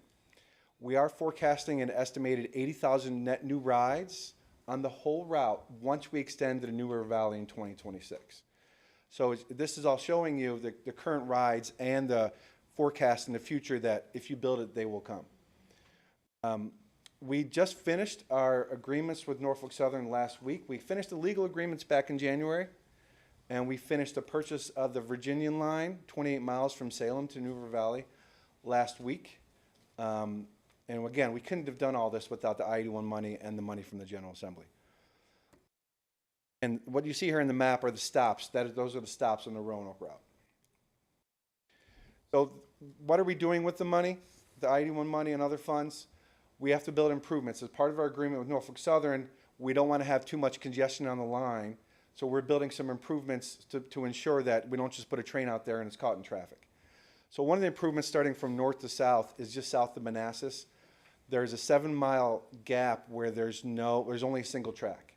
So as you can imagine, and there's also other passenger trains in here. There's some trains that come in from West Virginia, trains that come in from Danville, and there's of course freight trains from Norfolk Southern as well. So we're filling in that 7-mile gap with the funding we have. Norfolk Southern will construct these projects that'll remove that bottleneck that hopefully will be removed with the 7 miles. The bottleneck that occurs now due to the trains only single tracks. So we'll have 22 miles of continuous double track from Remington up through Manassas. And that funding, I should state, that is partially funded with I-81 funds. Also making improvements in the Roanoke West Yard. So I think a lot of you are familiar with, if we were to be able to look out through these walls and see the train tracks, like you can kind of see them as you came in. The Roanoke station is nearby, and to get to New River Valley, we have to travel through the Roanoke Yard. So we don't want to do that, and again, be stuck in the yard. So we are paying $36.5 million to Norfolk Southern to construct some bypass tracks and some other improvements in their yard. As you can see, it's very, very congested, very busy and big yard. And that is actually funded with a Smart Scale grant that I should note that CTB members were actually it was a CTB member-supported Smart Scale grant. So thank you, members of the CTB, for doing that. And then on the 28 miles from Salem to New River Valley that VPRA now owns, we're going to be making some improvements as well. $14.3 million for bridge enhancement and replacement, $48 million to retrofit a mile-long Merrimack tunnel that, if I think a lot of you are familiar, it goes underneath 460 out there. And again, if you have a mile-long tunnel, you want to make sure that there's access. If something unfortunate were to happen in the tunnel, that there's access for passengers to get out. And also some track upgrades to accommodate passenger rail service, including positive train control, a term you might have heard over the past few years in the rail community, to ensure better safety protocols for passenger and freight trains. And this is funded with Commonwealth Rail Funds, which in the same legislation in 2020 General Assembly has set up VPRA, established Commonwealth Rail Funds. So again, thank you to the General Assembly members for that as well. Now, one update I want to give is something that we've talked about with the public and talked about with Mr. Smoot and Secretary Miller and others, is where the station in the New River Valley will be. We had 5 options. And one wasn't really a feasible option since we have our agreement with Norfolk Southern. We have to put the rail line on or near the Virginia line, which is the line to the north on this page, the green line. They are not, we do not have agreement with Norfolk Southern to have a station on the main line that runs through Christiansburg. But actually the green line that runs the north side of this page is actually pretty central in the New River Valley between Blacksburg and Christiansburg. And as you can see, 5 stations considered. That North Franklin East, like I mentioned, was eliminated because it's not feasible. On the next page, I'll show you some costs for Ellet and Merrimack, and I want to take a moment to thank Ken King publicly in front of many of his bosses for the work he did in working with us to help us with what the road costs would be. As you're building new stations, sometimes there might not be road access. So Ken was Johnny on the spot, and I should say Ken on the spot, and helped us with some road estimates, and worked with our rail engineers to determine what those estimates are that help build the cost. I'm going to show you the next page. But even putting aside the locations, the public, we had a survey, as you can see, in December, January, and February. Overwhelmingly, they wanted us to take the train to the New River Valley Mall. Again, it's centrally located in New River Valley. It utilizes existing roads in transit. There is, and Jen DeBrule knows much more about, I should say Chair DeBrule knows much more about this. The transit in the area does already exist at the mall. Less property acquisition. We only have to deal with a couple private property owners to get to the mall. And as you can see on the next page, lower costs. So the Ellet location that was an kind of east side New River Valley would have a large cost due to the high road costs. One of the goals we want to have at VPRA, anything with any public transportation systems, you want to make sure that it's accessible by transit, and we need to widen the road for to allow buses to travel on the road, and that's why you see a huge off-site system cost of kind of those road costs. The Merrimack site was on the west. Let me go back a little bit. On the west side of where the Huckleberry Trail is, for those folks who know the area, it's not accessible by roads. We would also needed to build a road in there as well. So that also added to those costs. As you can see, the two mall costs are very similar, 56, 57 million. And I'm going to go into more detail on the two mall on the mall facility here. So this is the Mall West. This will be building the station and the parking spaces at the current mall. As you can see, for those who've been in the area, Regal Cinemas, we actually held the ceremony with Norfolk Southern last May at the Regal Cinema parking lot and the Uptown Mall. The northwest part of the mall is the part of the mall that is not utilized as much as other parts of the mall for parking. So this is an option that we could utilize mall parking spaces. And we have talked to the mall. I should say we've talked to a lot of stakeholders in the area. And we believe it'll be a win-win. We'd be able to utilize mall parking spots and also bring more traffic, foot traffic in through the mall. So I do want to point out here that the station, so our plan is to try to get service New River Valley by 2026. We are going to focus on the track and platform needed to get the train into the New River Valley. The station house, we're already working with the locals, and I should say Dr. Smoot has been very helpful in connecting us with Kevin Bird and others in the area to build a station house that, based on the rail plan and rail station policy that DRPT oversees, is the domain of the locals. And they also want to add community space to the station. So they want to make it bigger than just, which makes sense. A lot of you've been to Main Street in Richmond, you've been to the Raleigh station in North Carolina. Rail stations are offering good placemaking opportunity. You have other folks in there, whether it be retail or whether it be meeting spaces. So we're working with the locals to try to determine what their needs are for the station there. We also want to make sure that the access to the Huckleberry Trail continues. I've been out there. In fact, the first person to take me out there was Dr. Smoot. It's utilized day and night. It's a very popular trail by all walks of life, and we want to make sure that that will connect well with the new station. The other option is just north of the mall. There's some land there, and this would create a new parking lot. And we're actually looking at these two options. We're also looking at a hybrid. You could actually see a station that is maybe a little closer to the mall, use the parking at the mall. Norfolk Southern has indicated they have, it's not great to build a platform track on a curve. You can kind of see that dip in the line, on the rail line. So we're looking at even maybe a combination of these two. I'm going to go on to the next page. One thing that we need to build that's going to that keeps me up at night, make sure we get this done on time, is some new connector track. So there's existing track up past the mall that turns into a Corning Glassworks, as you can see on the page here, and there's a Corning spur. Norfolk Southern abandoned about the last third of a mile of tracks about 30 or so years ago from north of that spur up to the Virginian line. So we would need to build a new connector track, as you can see in the upper right-hand part of the page. And that's not an easy task. We'll get it done, but I'm saying not an easy task because there's some elevation changes here for anyone who's been out to the Huckleberry Trail or the mall. There's some elevation changes here, and taking that left-hand turn, if you will, coming south toward the mall, that's going to be a big, pretty significant project. We're planning on getting it done by 2026. But just want to point out, another elevation change I want to point out is from the mall location down to the tracks. For anyone who's walked the Huckleberry Trail, you can't even see at eye level the mall parking lot. So you can't really see it on a map, but if you're out there, I'm sure Dr. Smoot would be happy to take you on a tour. He's really good at that. There's some difficulties and some challenges, really, some fun challenges to deal with in placing the station location at or near the mall and making sure people get safely down to the tracks. Here's our timeline. The feasibility study has pretty much ended.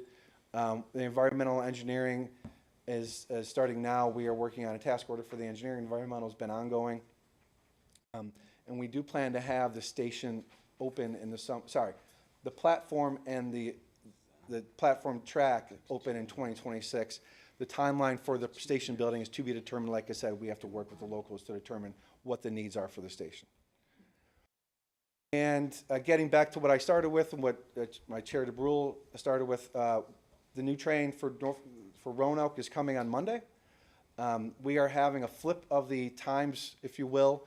As you can see, it departs Roanoke early in the morning now. It's now going to depart in the evening. I'm sure the college students in the area are going to be happy about that, not having to get up early to take a 6:30 train. And also, again, a flip in the evening, a flip in the southbound as well. Folks will be able to leave from the Washington, D.C. Northeast Corridor in the morning and get to Roanoke middle of the day. So with that, I'm happy to take any questions. I'm also happy to fly back and go through a couple other slides. I know I went through that pretty quickly if people have questions. Are there any questions from the committee? Thank you, Mr. McLaughlin. Very well done. Good information. No, I don't think I saw a cost, to ride. What is the? Oh, it's variable. It's a great question. It could be 20, 30 some dollars. With much like airlines, when the seat usage goes up, the cost might go up. But I just took it recently from Richmond. I think it was $28. So the Roanoke area is probably going to be in the $34 range. I could probably go on my app real quick and come up with a dollar amount. That's good. But by adding extra capacity, that's going to help with that ticket cost. Like I said, when the seat availability when there's more seat availability, the cost should go down. So that's a great question, and we think this is really cost competitive with gas prices the way it is now, and with parking prices for anyone who's had to park up in DC and otherwise. So thank you for raising that cost. We think this is a great opportunity, another tool in the toolbox for Virginians. If you don't, cars and getting in a car and a bus are great options. We're adding a third option here, well, another option, if you will, to Roanoke and New River Valley for people in the 81 corridor to add to the multimodal options.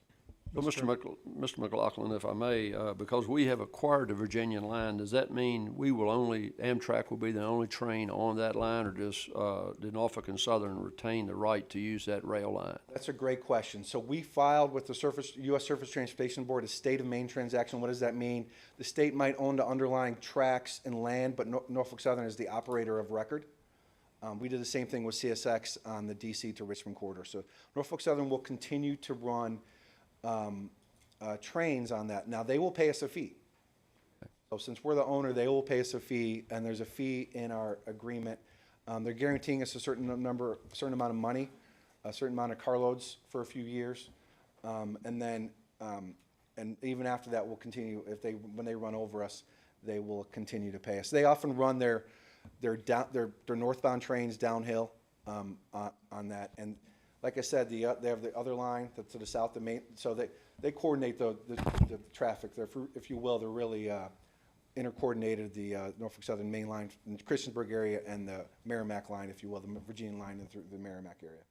I will say some of the concerns I've heard with our Amtrak to the west is the alignment of the track and the lack of the ability to go faster.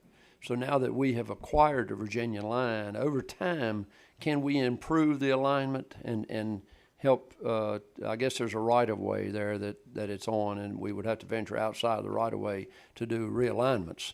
Yes, But sir, you're correct. We would have to venture outside the right of way to straighten some curves, if you will. Yes. It's a mountainous area, so we're gonna have trouble getting speed up much more. Some of the improvements that were listed, there are 3 buckets of improvements on one page. When we can, we're gonna try to make some straightening of some curves and improve some turnouts, if you will. It's only gonna, I wanna be honest with the committee, it's only gonna be a few seconds, a minute here or there, it's gonna make improvements. Understand the alignment and the curvature, and it was a freight line to start with, and we're now putting passenger rail on it. But I've heard some concerns of that nature. Just wanted to question that. Thank you, Mike, for a Mr. great Chair. presentation. Yes, sir. You know, Senator Deeds. when a freight line owns the track, they have priority. If Norfolk Southern is the operator of that track, but Virginia is the owner, will the freight trains have priority over passenger rail? So in our agreement with Norfolk Southern, we have a financial incentive for them to get us there on time. If they fall below that, they don't get their payment. But much like they pay us when they're on our tracks, we pay them from beginning point to end point. Since they're dispatching, we're paying them on the 28 miles we purchased all the way up to Washington D.C. for this train that they have to get us through, whether it be through the Roanoke Yard, through the line that we own, but they're dispatching, which is the Virginia line. They have to get us through there at 90% on time performance or above, or else their payment will go down. To your point, that was a concern for us, and that's why we built that into the agreement. Okay. Mr. Chairman, I have a question. Thank you. With respect to maintenance and inspection of the tracks, how is that going to work now that we're the owners? So for the first few years before we put passenger trains on, Norfolk Southern will undertake that. And then after that, we have a right to use them if we want. Otherwise, we can go to a third party. There are third parties out there in the rail industry that do that kind of work. We could just go back to Norfolk Southern, and for a minimal, for really no extra added cost. I mean, we'll have to pay them, but they're not going to make extra profit on it. We could use them as well. Thank you. Mr. Any other Chairman? questions? Yes, sir. Along the lines of the questions related to the bus routes, was there, I don't recall seeing a time, for instance, from New River Valley or Roanoke to DC, how long people are on the train? And then also, as Mr. Merrill mentioned, as far as displacing people off the interstate, keeping some track of that or some information with that. So to answer your first question, it's 5 hours roughly from Roanoke to Washington, D.C. It'll be about another 50 minutes. We're going to have to work with Amtrak and others to determine that when we get to New River Valley. So about 5 hours from Roanoke to D.C. That was reflected, I think, some of the timetables at the end. About another 50 minutes or so from the New River Valley to Roanoke. And the second part of your question, sir, if you don't mind. Just if you're tracking any bit, if you've got more people traveling on the train, they're obviously not driving a vehicle adding to carbon footprint. The 80,000 net new rides, when I say net new rides, because some people might get on different stations, they're getting on stations now, we believe that's coming from a good chunk of that's coming from the interstate per our ridership study that we had. So a really good chunk of that, vast majority is coming from the interstate. Thank you. Any other You can questions? see on the slides the Roanoke times in any case. Now, if I may, Mr. Chair, the people that are riding it, are they the breakouts of that, is it mostly students, I would assume, or is it along with the breeze? It's a mix, and we're actually seeing, during the pandemic, you're seeing a mix of, you're seeing a lot more folks for non-business reasons, for pleasure reasons, other reasons riding the train. Especially, a lot of times they don't want to face traffic on the roads. So you're seeing business folks as well, but mixed students, it is hard to get a train ticket the Sunday after Thanksgiving. Sure. Anyone who's tried anywhere around the country on train, especially when you're going to college town areas, and as you know, this also goes through this goes through Charlottesville, right, as well. So so it's a good mix. We do have some data on that we've done in the past, but we're doing some more surveys, and the surveys are changing a little bit with what's happening with the pandemic. But as we can see by the ridership numbers, people are coming back. Good. Or new people are riding. Chairman. Yes, sir. Secretary. Thank you, sir. Mike, Mayor Green asked about the fares, and Can you speak to how those fares are set and who sets them and that process? Amtrak sets them. There's an algorithm they use in the Amtrak offices that is based on the number of seats available. So we've seen a lot of fare discounts recently, $19 for Richmond to DC, if the train is more empty, and it goes up 30. I don't usually, for instance, from Richmond pay more than $35, $40 for a one way, but usually it's in that $20, $30 range. I often go up to Alexandria. We have an office up there. So again, it's set it's set by Amtrak. As opposed to the bus service where we're determining that. We can work with Amtrak and suggest fare discounts, and we have done that, some of our highest ridership dates. Now, I should say, state-supported service, I didn't get into those details. We pay for everything in the state of Virginia. So we pay for their maintenance, we pay for their capital, we pay for their operations. So we can suggest a discount, but we're gonna end up paying for it. So we do that. We do oftentimes have a discount. I believe for the 10-year anniversary of the Lynchburg route, which is now the Roanoke route, will one day be the New River Valley route. We had a $10 fare, and ridership for that month was the highest it's ever been with a $10 fare. So we do often suggest some discounts, and when Amtrak has discounts, we always opt into them. They often come to me as the chief operating officer. My answer is always yes, because we need to get people onto the trains. But we do have a good cost recovery ratio, up on that 70+% range throughout the Amtrak in our state. So hopefully that'll go up with more ridership. Thank you, Mr. McLaughlin. Very good presentation. Okay, so now I was trying to jump ahead to Laura Farmer a few minutes ago, but now we'll welcome Laura. Laura, for your financial overview of the I-81 corridor, please. Absolutely. The brain trust, the smart people of VDOT now. Oh my goodness, no pressure. Thank you, Laura. Good afternoon. My name is Laura Farmer. I'm the Chief Financial Officer at VDOT. I feel privileged to have been at the beginning financially of the I-81 program, and I'm going to give you an update about how we are planning to pay for all of these wonderful improvements and our plan and recommendation going forward.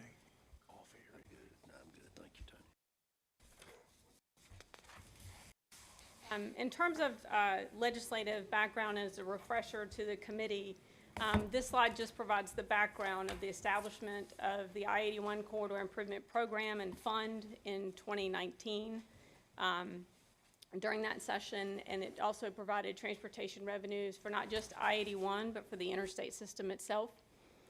And then in 2020, in the omnibus transportation legislation, a piece of legislation that had many moving parts, it touched the Interstate 81 program and the interstate program by authorizing the sale and issuance of up to $1 billion to support the program. It also changed the localities that contribute their fuel tax revenue to the program. It's focused on those localities to which the interstate touches or encompass in a county through which I-81 passes. And it also has a share of the allocated funding through what we call the Interstate Operations and Enhancement Program, or IOEP.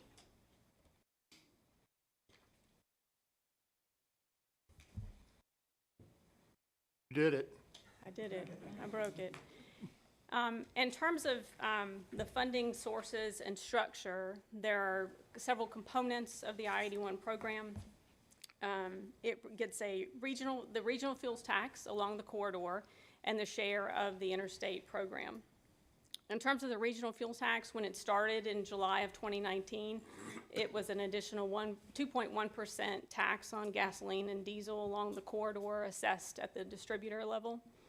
And then effective July 1st, 2020, as part of the omnibus legislation and a change to fuel taxes across the Commonwealth, it changed to a per gallon rate, and it's also subject to the CPI adjustment each year.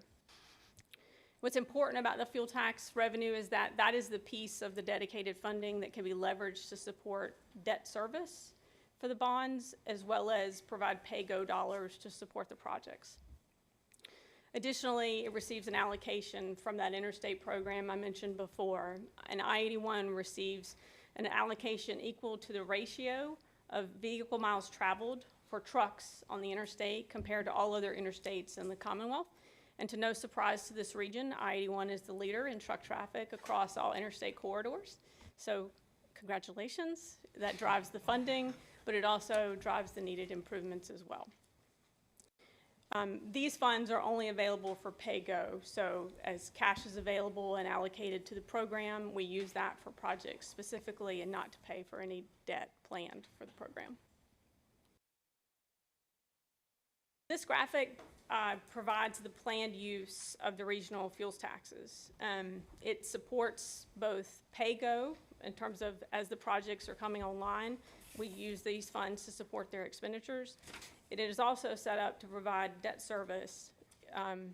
We've established an indenture for the program. We went to market to sell debt about a year ago at this time. And that indenture has a structure that supports both senior and subordinate debt and any reserves, which make it lucrative to the market and help us with our ratings as well as the rate that we get from the rating agencies.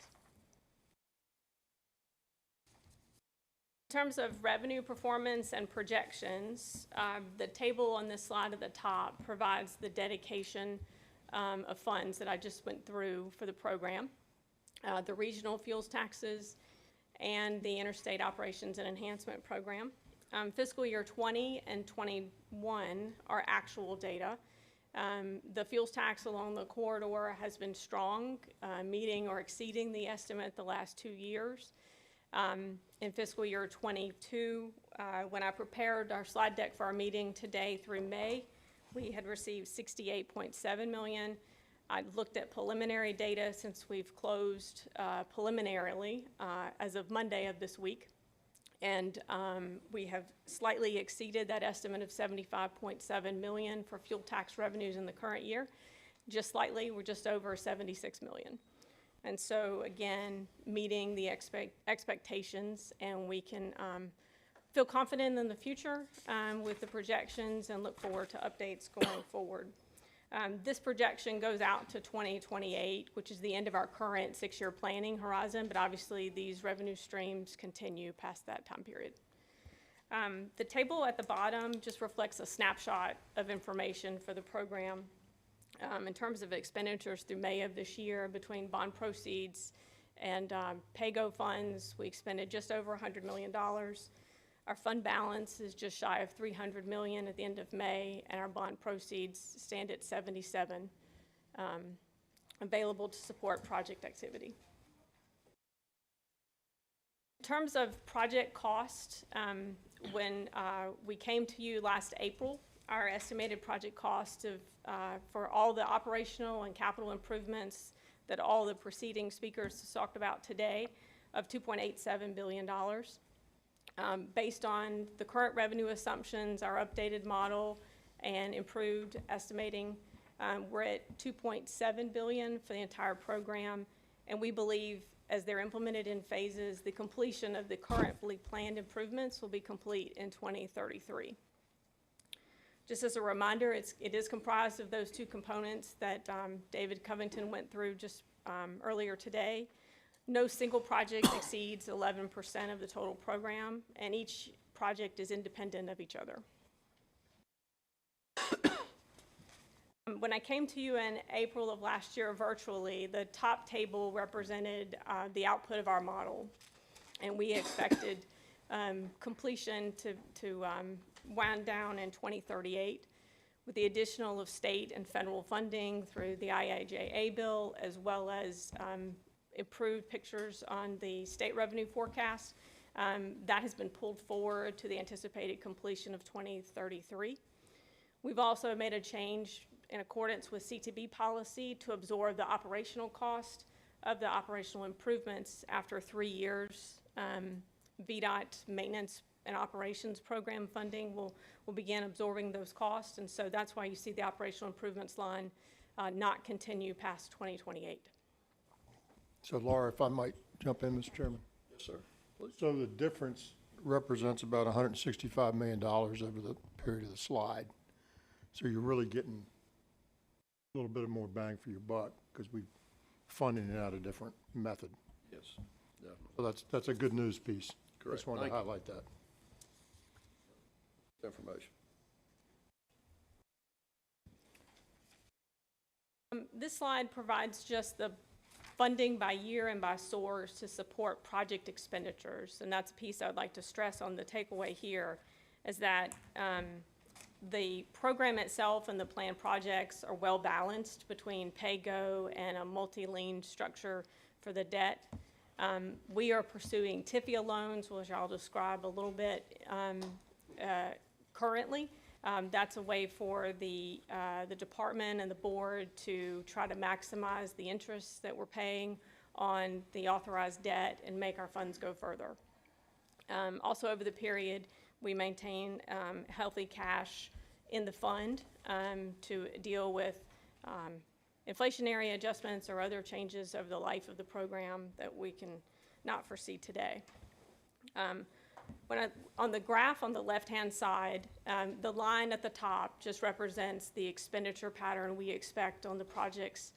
As you can see, starting in 2025, expenditure activity along this corridor and on the projects itself will greatly exceed the annual revenue for the program by design. All those projects that David talked about that are going to construction, those will be very active in the latter half of this decade.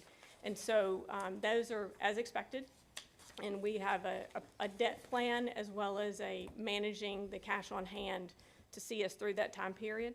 And so I feel pretty good about that. The pie chart on the right-hand side also just provides a picture that over half of the improvements are funded with pay-go funds and not debt along the corridor. In terms of a debt issuance plan, it's important to remember that the regional fuels tax is what's supporting debt that we issue for the program. It does not impact the debt capacity of the Commonwealth by being backed by that regional source.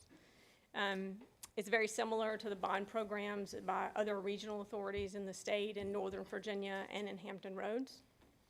And it's a mixture of municipal bonds as well as Transportation Infrastructure Financing Innovation Act, or TIFIA loans, that we are currently in negotiations with the Build America Bureau at the federal level to access this financing program. The table at the bottom just provides a picture of what our current plan is. We issued debt last summer of just over $100 million to support one of those larger projects that Dave mentioned. And we also have planned TIFIA loans, hopefully closed by the end of the calendar year this year, and then future financings to get us through the remainder of the heavy capital execution for just shy of the $1 billion authorized for the program. It's a little more background. I won't go into a lot of detail about the TIFIA program, but this structure and the benefits of it allow us to maximize the benefits to the program. TIFIA has a rule loan option where we can finance up to 49% of project cost at 1/2 of the 30-year Treasury rate. So I don't want to talk about Treasury rates today and what's going on right now, but at the same time, we still believe that this is a viable option for the program and probably better than what we would see in the market, but obviously we're continuing to monitor the situation. Otherwise, in areas like the urban area of Roanoke, that's where a regular loan qualifies, where it allows us to finance up to 1/3 of the cost of projects at the 30-year Treasury rate. It has 35 years after substantial completion is our repayment term that we expect on this, very similar to the debt we've issued.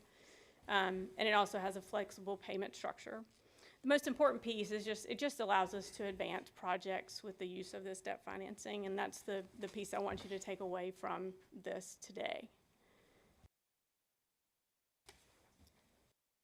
In terms of projects in the 6-year program, as Mr. Covington mentioned earlier, there are 2 projects that remain not fully funded.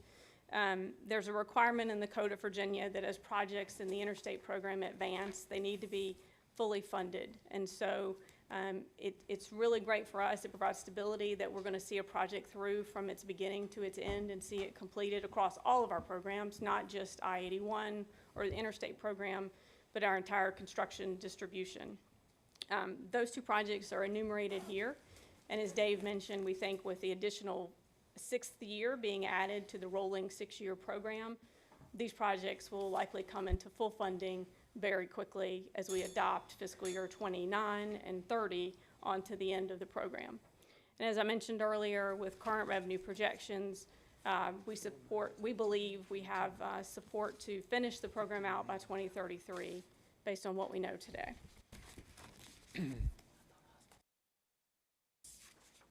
So in terms of the potential for additional projects in the plan, back in 2018, the corridor plan initially identified just over 100 projects for consideration, and the prioritization happened for 64 of those, and those were what became the I-81 corridor program for completion. That totals that $2.7 billion worth of capital improvements and operational cost. Additional projects from that original list could be amended to the corridor plan, so the department is positioned to add those projects into the 6-year program to support them. As we have looked at the next tranche of what could come online, we believe that with revenue projections that we have today, we could support the completion of an additional $1 billion to $1.3 billion projects by 2040. It's important to note that by CTB policy, as well as the Code of Virginia, these corridor plans must be developed for each interstate with those dedicated funding by 2025, which the board has completed. And then we revisit those plans every 4 years thereafter. With that in mind, I'm going to turn it over to our chief engineer, Bart Thrasher, to give you some picture related to the additional projects. Thank you, Laura. Are there any questions of Laura before she retires?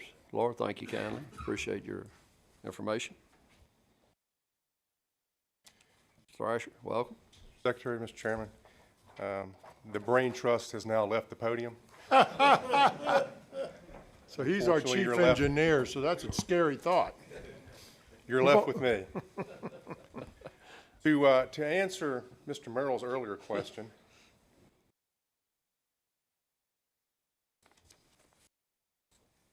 can work the, here we go.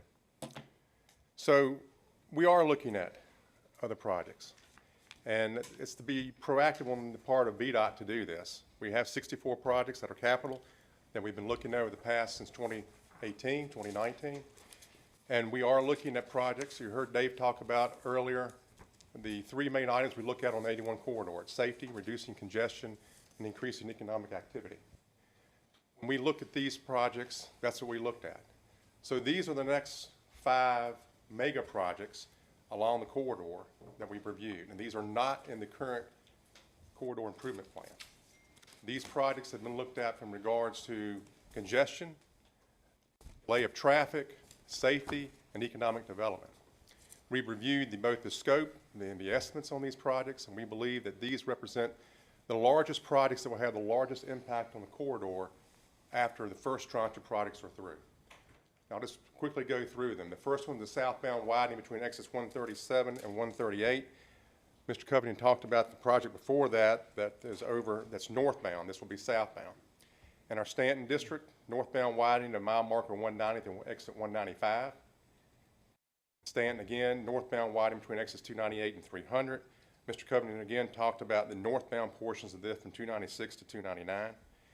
In our Salem district, north and southbound, a realignment of the S-curves and Botetourt, which is mile marker 167 to 168. And last, southbound widening exit 195 to mile marker 190 in our Stanton district. You can see the range that we have of these estimates at a preliminary basis. They range anywhere from roughly $660 million to $830 million. These are significant projects. They will be significant projects on this corridor. And these projects will be in the next tranche of projects coming in after and in 2033. So what the department recommends is that the I-81 Advisory Committee take a look at these projects. And if you have questions for us, we'll be more than glad to go through those, get back with you for our next meeting in regards to what these projects may be moving forward. I'll be more than glad to answer any questions the panel may have. Mr. Thrasher, thank you. And I know most of these milepost markers and some of these projects very well. And the Salem to southbound, there's a gap there that we're not going to complete. And we'll have from exit 119 all the way to exit 150 in Botetourt, 3 lanes in northbound. But we will not complete that in the southbound side. And that's the gap that I think Dr. Smoot is as familiar with as I am. It's going to create a bottleneck if we don't address that issue. The widening at 190 to 195 in Stanton is hugely important, as are all the others. All those projects. There's a lot of fatalities at the S curves in Botetourt, as there have been, is right where I live, about the middle of the interstate.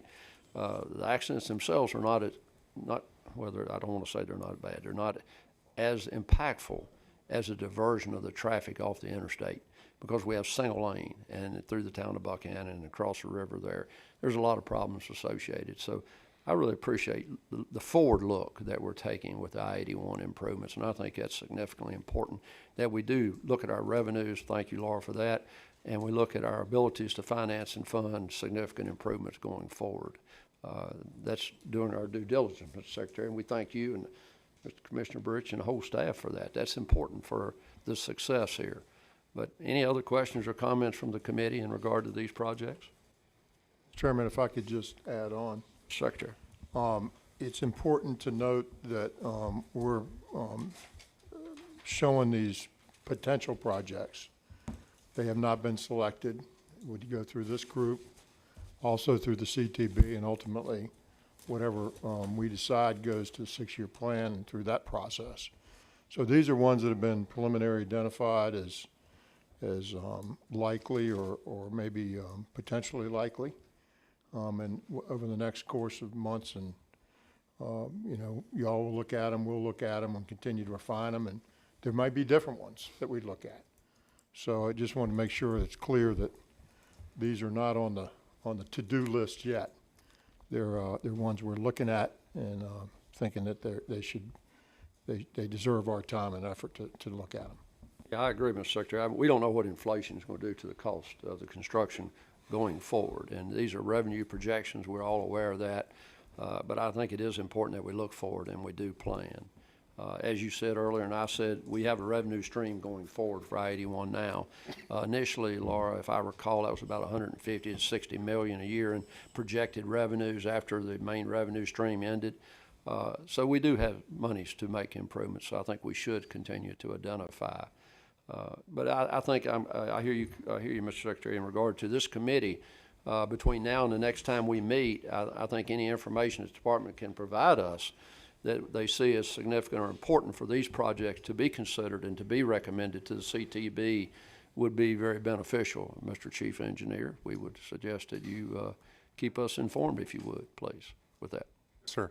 Any other questions or comments? Mr. Friedman? Mr. Chairman, the Yes, question sir. on the revenues, I understand the fiscal year 22 is preliminary in and above budget, but I'm just curious if for calendar year 22, if there are any negative trends due to inflation and or potential slowdown in the economy, as well as electric vehicle usage.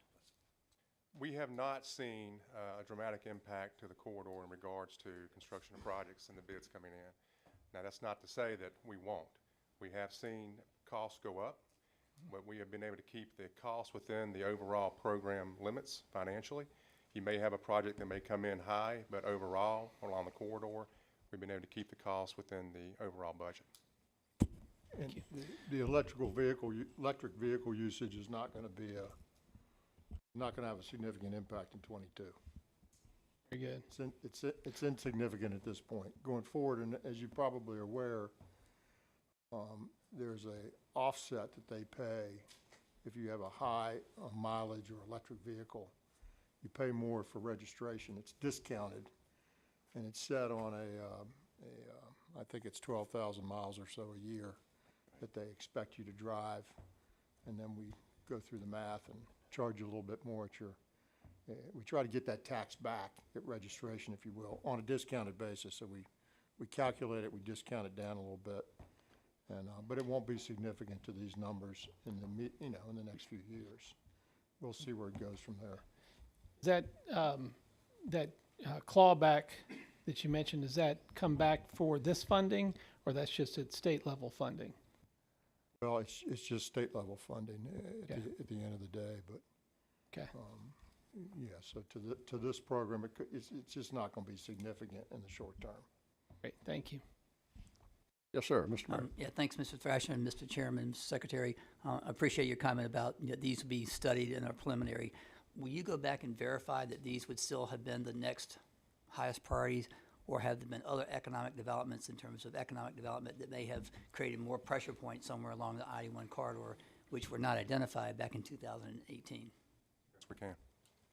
Mr. Mayor, I would probably suggest that we would continue to monitor that through 2034.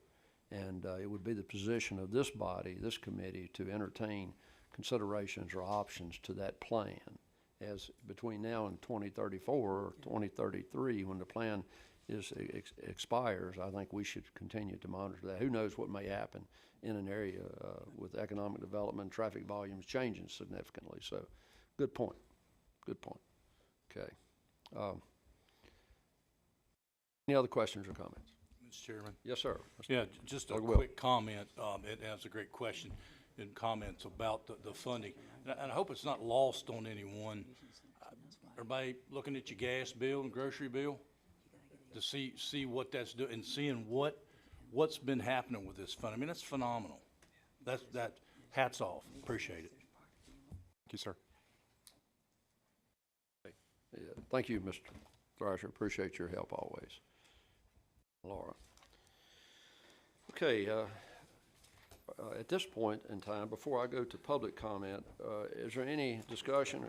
I'm sorry? You have, I must not have the. there's an agenda item 8 for infrastructure investment, I do IIJA have that, Mr. overview. Secretary, I apologize. No Yeah. worries. The IIJA Infrastructure Investment and Jobs Act overview. John, Mr. Lawson, you doing that for us? Yes, Mr. Chairman, Secretary, Thank you, general Secretary. members of the Yes, committee. sir. John, please. I will take a few minutes here. I know that the time is getting late, just to kind of hit some high points around IIJA and much of the impacts or potential impacts of IIJA you've really heard about already from the other previous speakers as it relates to the highway and transit and rail programs.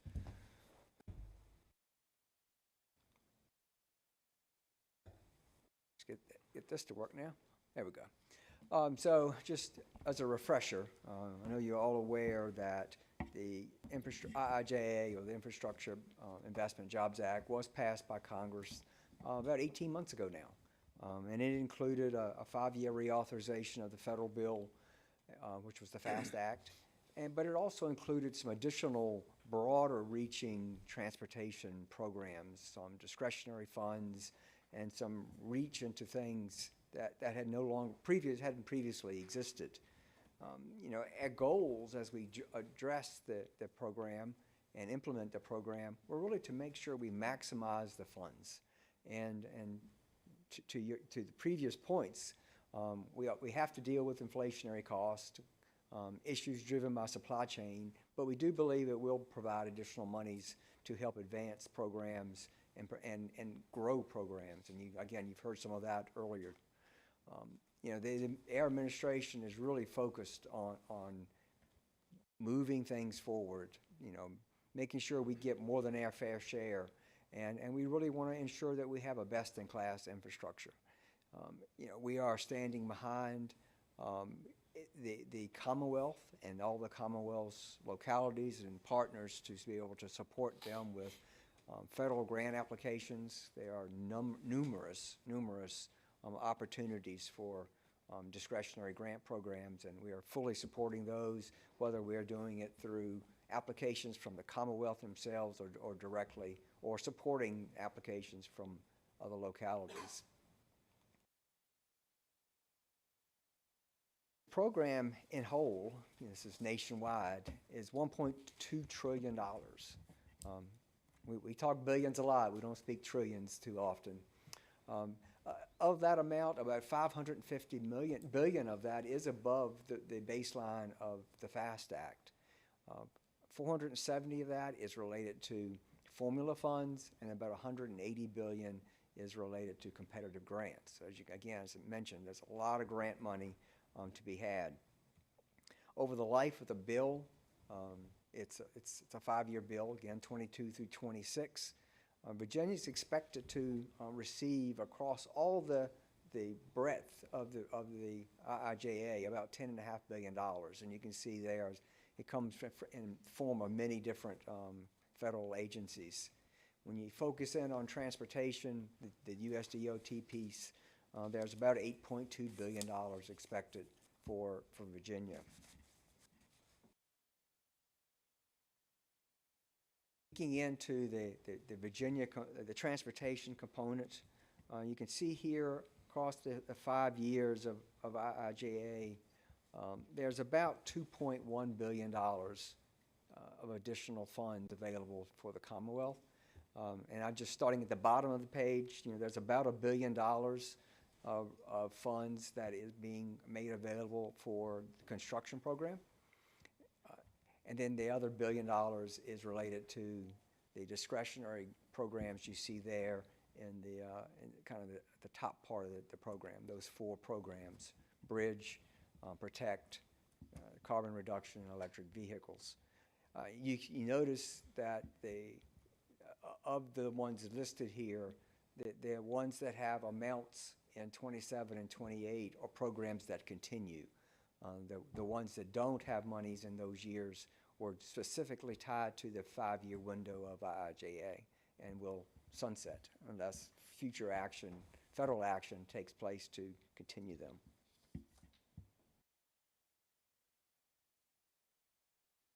Coming out of IIJA, and the first line you saw on the discretionary ones was the bridge program.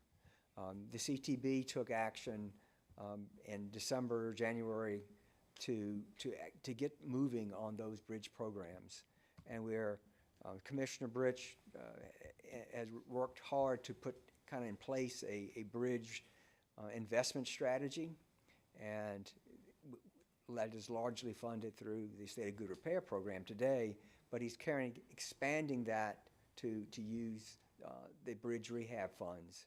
And as part of this program that he laid out in December and the board acted on in January, there were 2 specific bridge projects that were selected for funding that are in the I-81 area. We mentioned the additional funding for the construction program. That share of the construction money, and as Ms. Farmer mentioned earlier, of the portion that goes into that interstate program, the funding for the interstates is broken out by truck mileage, and currently that is almost 44% to 81. So those funds, that uplift is providing about $100 million of additional money to the corridor. And part of this is what was supporting the advancement of the projects that you saw discussed earlier. The 3 other areas are underway. They are the other Deputy Secretary, DC, she is kind of leading the effort of IIJA for the Commonwealth. So there's a lot of effort ongoing there, not for just these particular projects, but for all the projects across the Commonwealth, as well as looking at these competitive grant programs you see down below. And the next couple of slides I'm going to hit on are a little more specific to transit and rail, and I may look to Director DeBrule or Mr. McLaughlin about questions, any particular questions related to these. But you heard earlier the discussion about Western Rail and how that is underway. And again, we are really excited and looking forward to the start of the second train to Roanoke on the 11th. You heard Mr. McLaughlin talk some more about the 81 corridor and the program. What's important here is that I really want to point out that we have applied for a grant for $300 million to support the Long Bridge program, and this will provide some really needed funds that can accelerate the current Transforming Rail program, which will then allow that program to expand, because there's future components of that program that have yet to be programmed or because of the funding in the window that we are operating in. There are some opportunities with Chrissy to be able to get funding for the New River Valley Station, as well as some funding potential for the Bedford Station.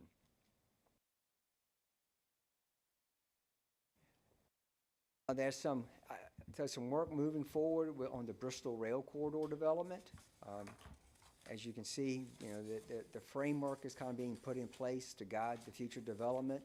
I think there's a notice pending from Federal Rail Administration that will allow us to submit a proposal, a grant application to seek funding for that. And I think there's some active work. Dr. DeBrule, would you like to speak to that related to the efforts with Tennessee? Yeah, I just want to be clear that the Corridor Identification and Development Program, part of IIJA, is not a funding program, but it's a gateway. And so by submitting corridors for consideration and to go into this program, it sets us up for future federal grant opportunities with the FRA. So it's really the gateway step for Bristol. And we view this corridor as rail through Bristol, and we're working very closely with Tennessee in anticipation of that notice to come out later this year, so we can submit a proposal jointly with them to consider continue the work that we're doing in that corridor as well. Thank you, Director. And then there's some additional opportunities related to transit connections. And Director, would you like to speak to these two? So there's a lot of discretionary funding in the IIJA for our transit agencies. Historically, Virginia transit agencies haven't pursued this. We were very proud to partner with a number of transit agencies around the Commonwealth to submit applications that were due to the Federal Transit Administration back in May. It's the largest number we've ever submitted from the Commonwealth, and we anticipate a positive response. But we did see back in earlier this year, we did get notice that the Central Shenandoah Planning District Commission was awarded almost $1 million in discretionary funding for their central transfer facility in the city of Stanton. That's something that we partnered with them on that application. Very excited about that, and I think that's a sign of good things to come, as we've partnered with a number of transit agencies in the corridor to apply for funding for replacement buses and facilities. All of those systems provide service that feeds into our Virginia Breeze and helps with that multimodal connection in the I-81 corridor. We're already looking ahead. We know that this will be another request for proposals that will come out from FTA early next year, so we're already working on what we want to apply for, taking a really strategic approach so that we can continue to support that multimodal travel in the corridor. Thank you, Director. So, Mr. Chairman, committee members, what I hope you see here is that IIJA has really kind of provided us another opening and opportunity to seek additional funds and support for the 81 corridor. And as we move forward identifying additional projects, we will have opportunities beyond just the funding that we know is coming through the formula programs to be able to seek and support grant opportunities for additional or to advance projects along the corridor. Thank you, Deputy Secretary. We appreciate that. Any questions of the Deputy Secretary Lawson? And we thank you kindly. Good presentation. Thank you. Okay, that basically concludes the majority of our agenda. Before I go to public comment, is there any conversation or discussion among the committee from anything we've heard today that you feel like you'd like to discuss or talk about, or bring someone back to the dais to ask questions? Everyone okay? Good. All right, thank you. So at this time, we're going to open up the floor for some public comment, but before I do so, I'm going to ask that you please limit your comments to 3 minutes or less. Public comment by phone will follow in-person comment. A caller may be placed on hold until others have called in earlier or have had the opportunity to speak. So do we have anyone online to speak? We have no one online. Okay. Is there anyone in the audience at this time who would like to come forward? And if you would, please come forward and state your name and address for the record.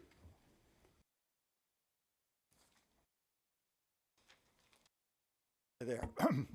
My name's Don Langrer. I live at 1326 Woodbine Street here in Roanoke, Virginia. Thanks for making this convenient for me.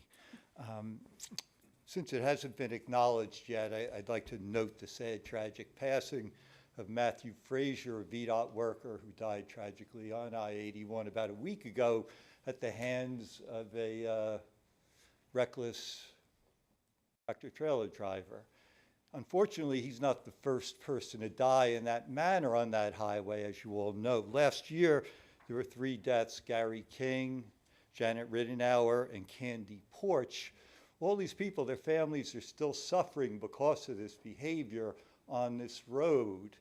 And I bring these tragedies up to illustrate one of the issues brought up in the actual I-81 corridor improvement plan.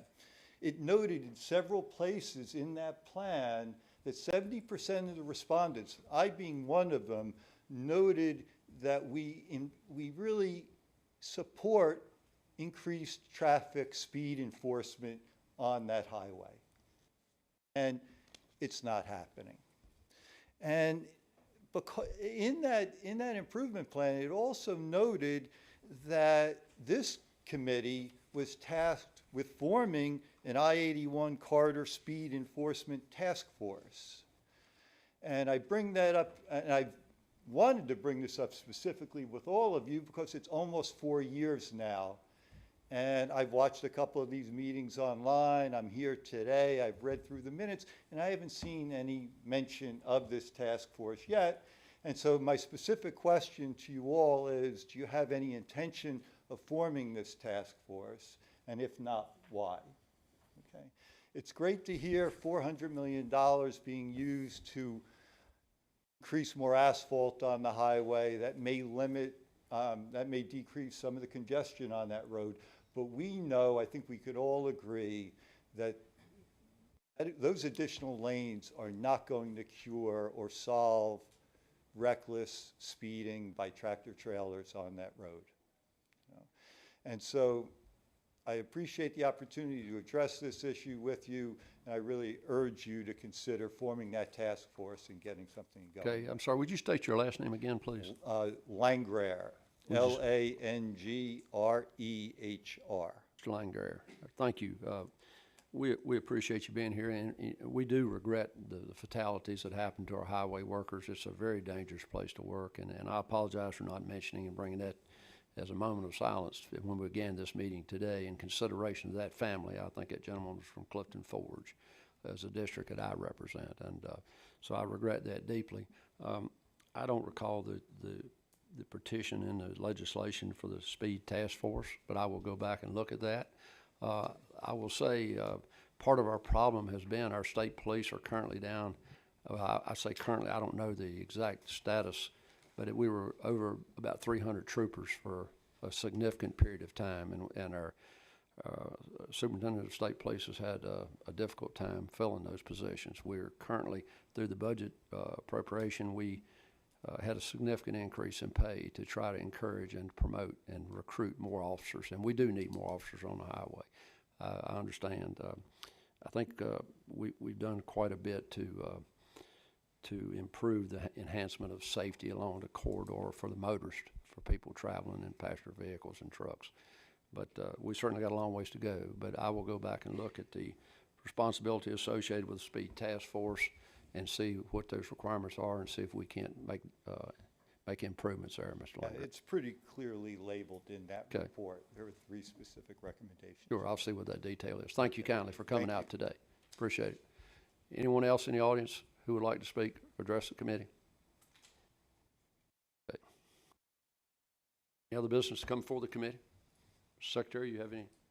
Mr. Chairman, I just appreciate the work that this committee's doing, your leadership and the leadership of the committee members, and my job is to support you and bring the best that we can bring, and that's what we're going to do. We're going to be best in class.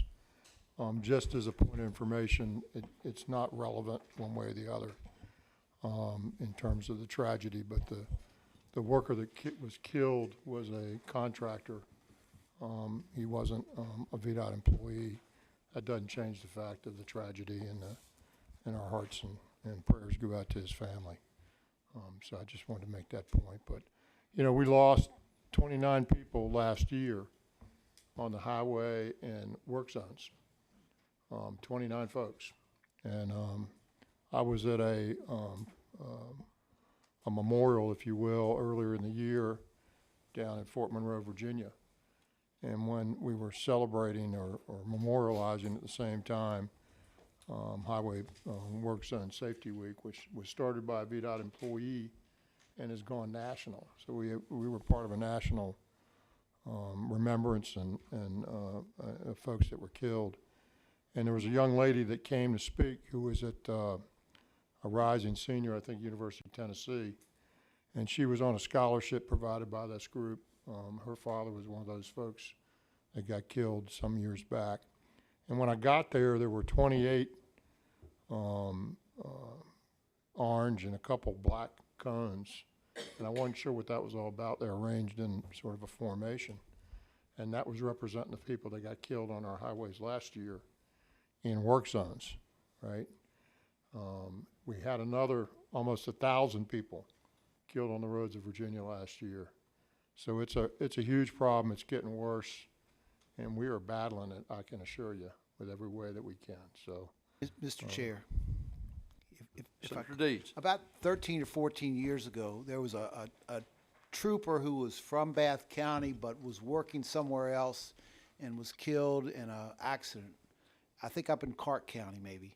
And it was during the legislative session. I got a ride back on the state plane to Roanoke and was driven from the airport here to the funeral by a state trooper who was stationed in Roanoke County. He told me at that time, and this was about 2008, I think, there was one state trooper on duty in Roanoke County, Roanoke City, Salem, to do 581 and 81 together. I think it might be worthwhile for you, Mr. Chair, to write the superintendent of state police a letter and find out what's going on. Find out how many officers are working in the corridor in any particular duty shift, and where they are. It might also be useful for us who use the interstate.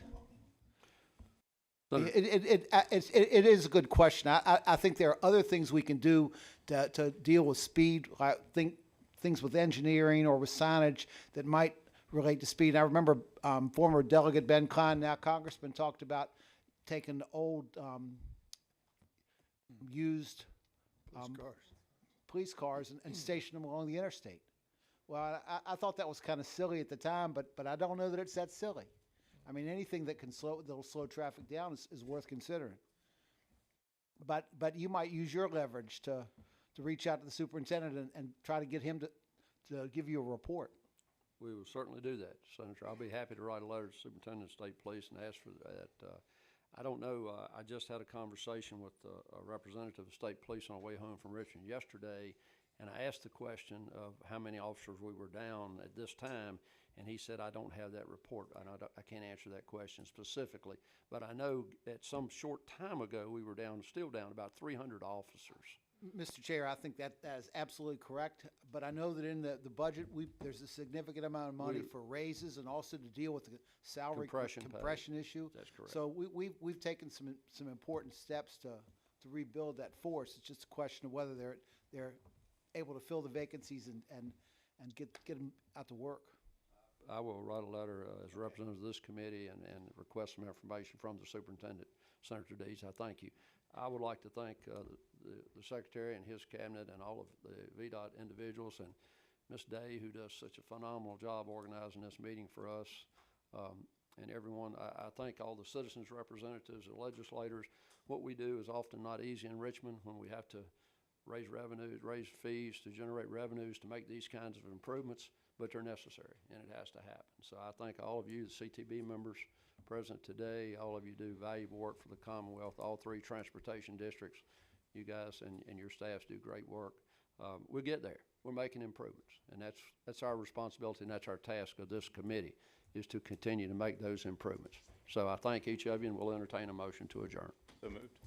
Motion to adjourn is second. We're adjourned. Thank you.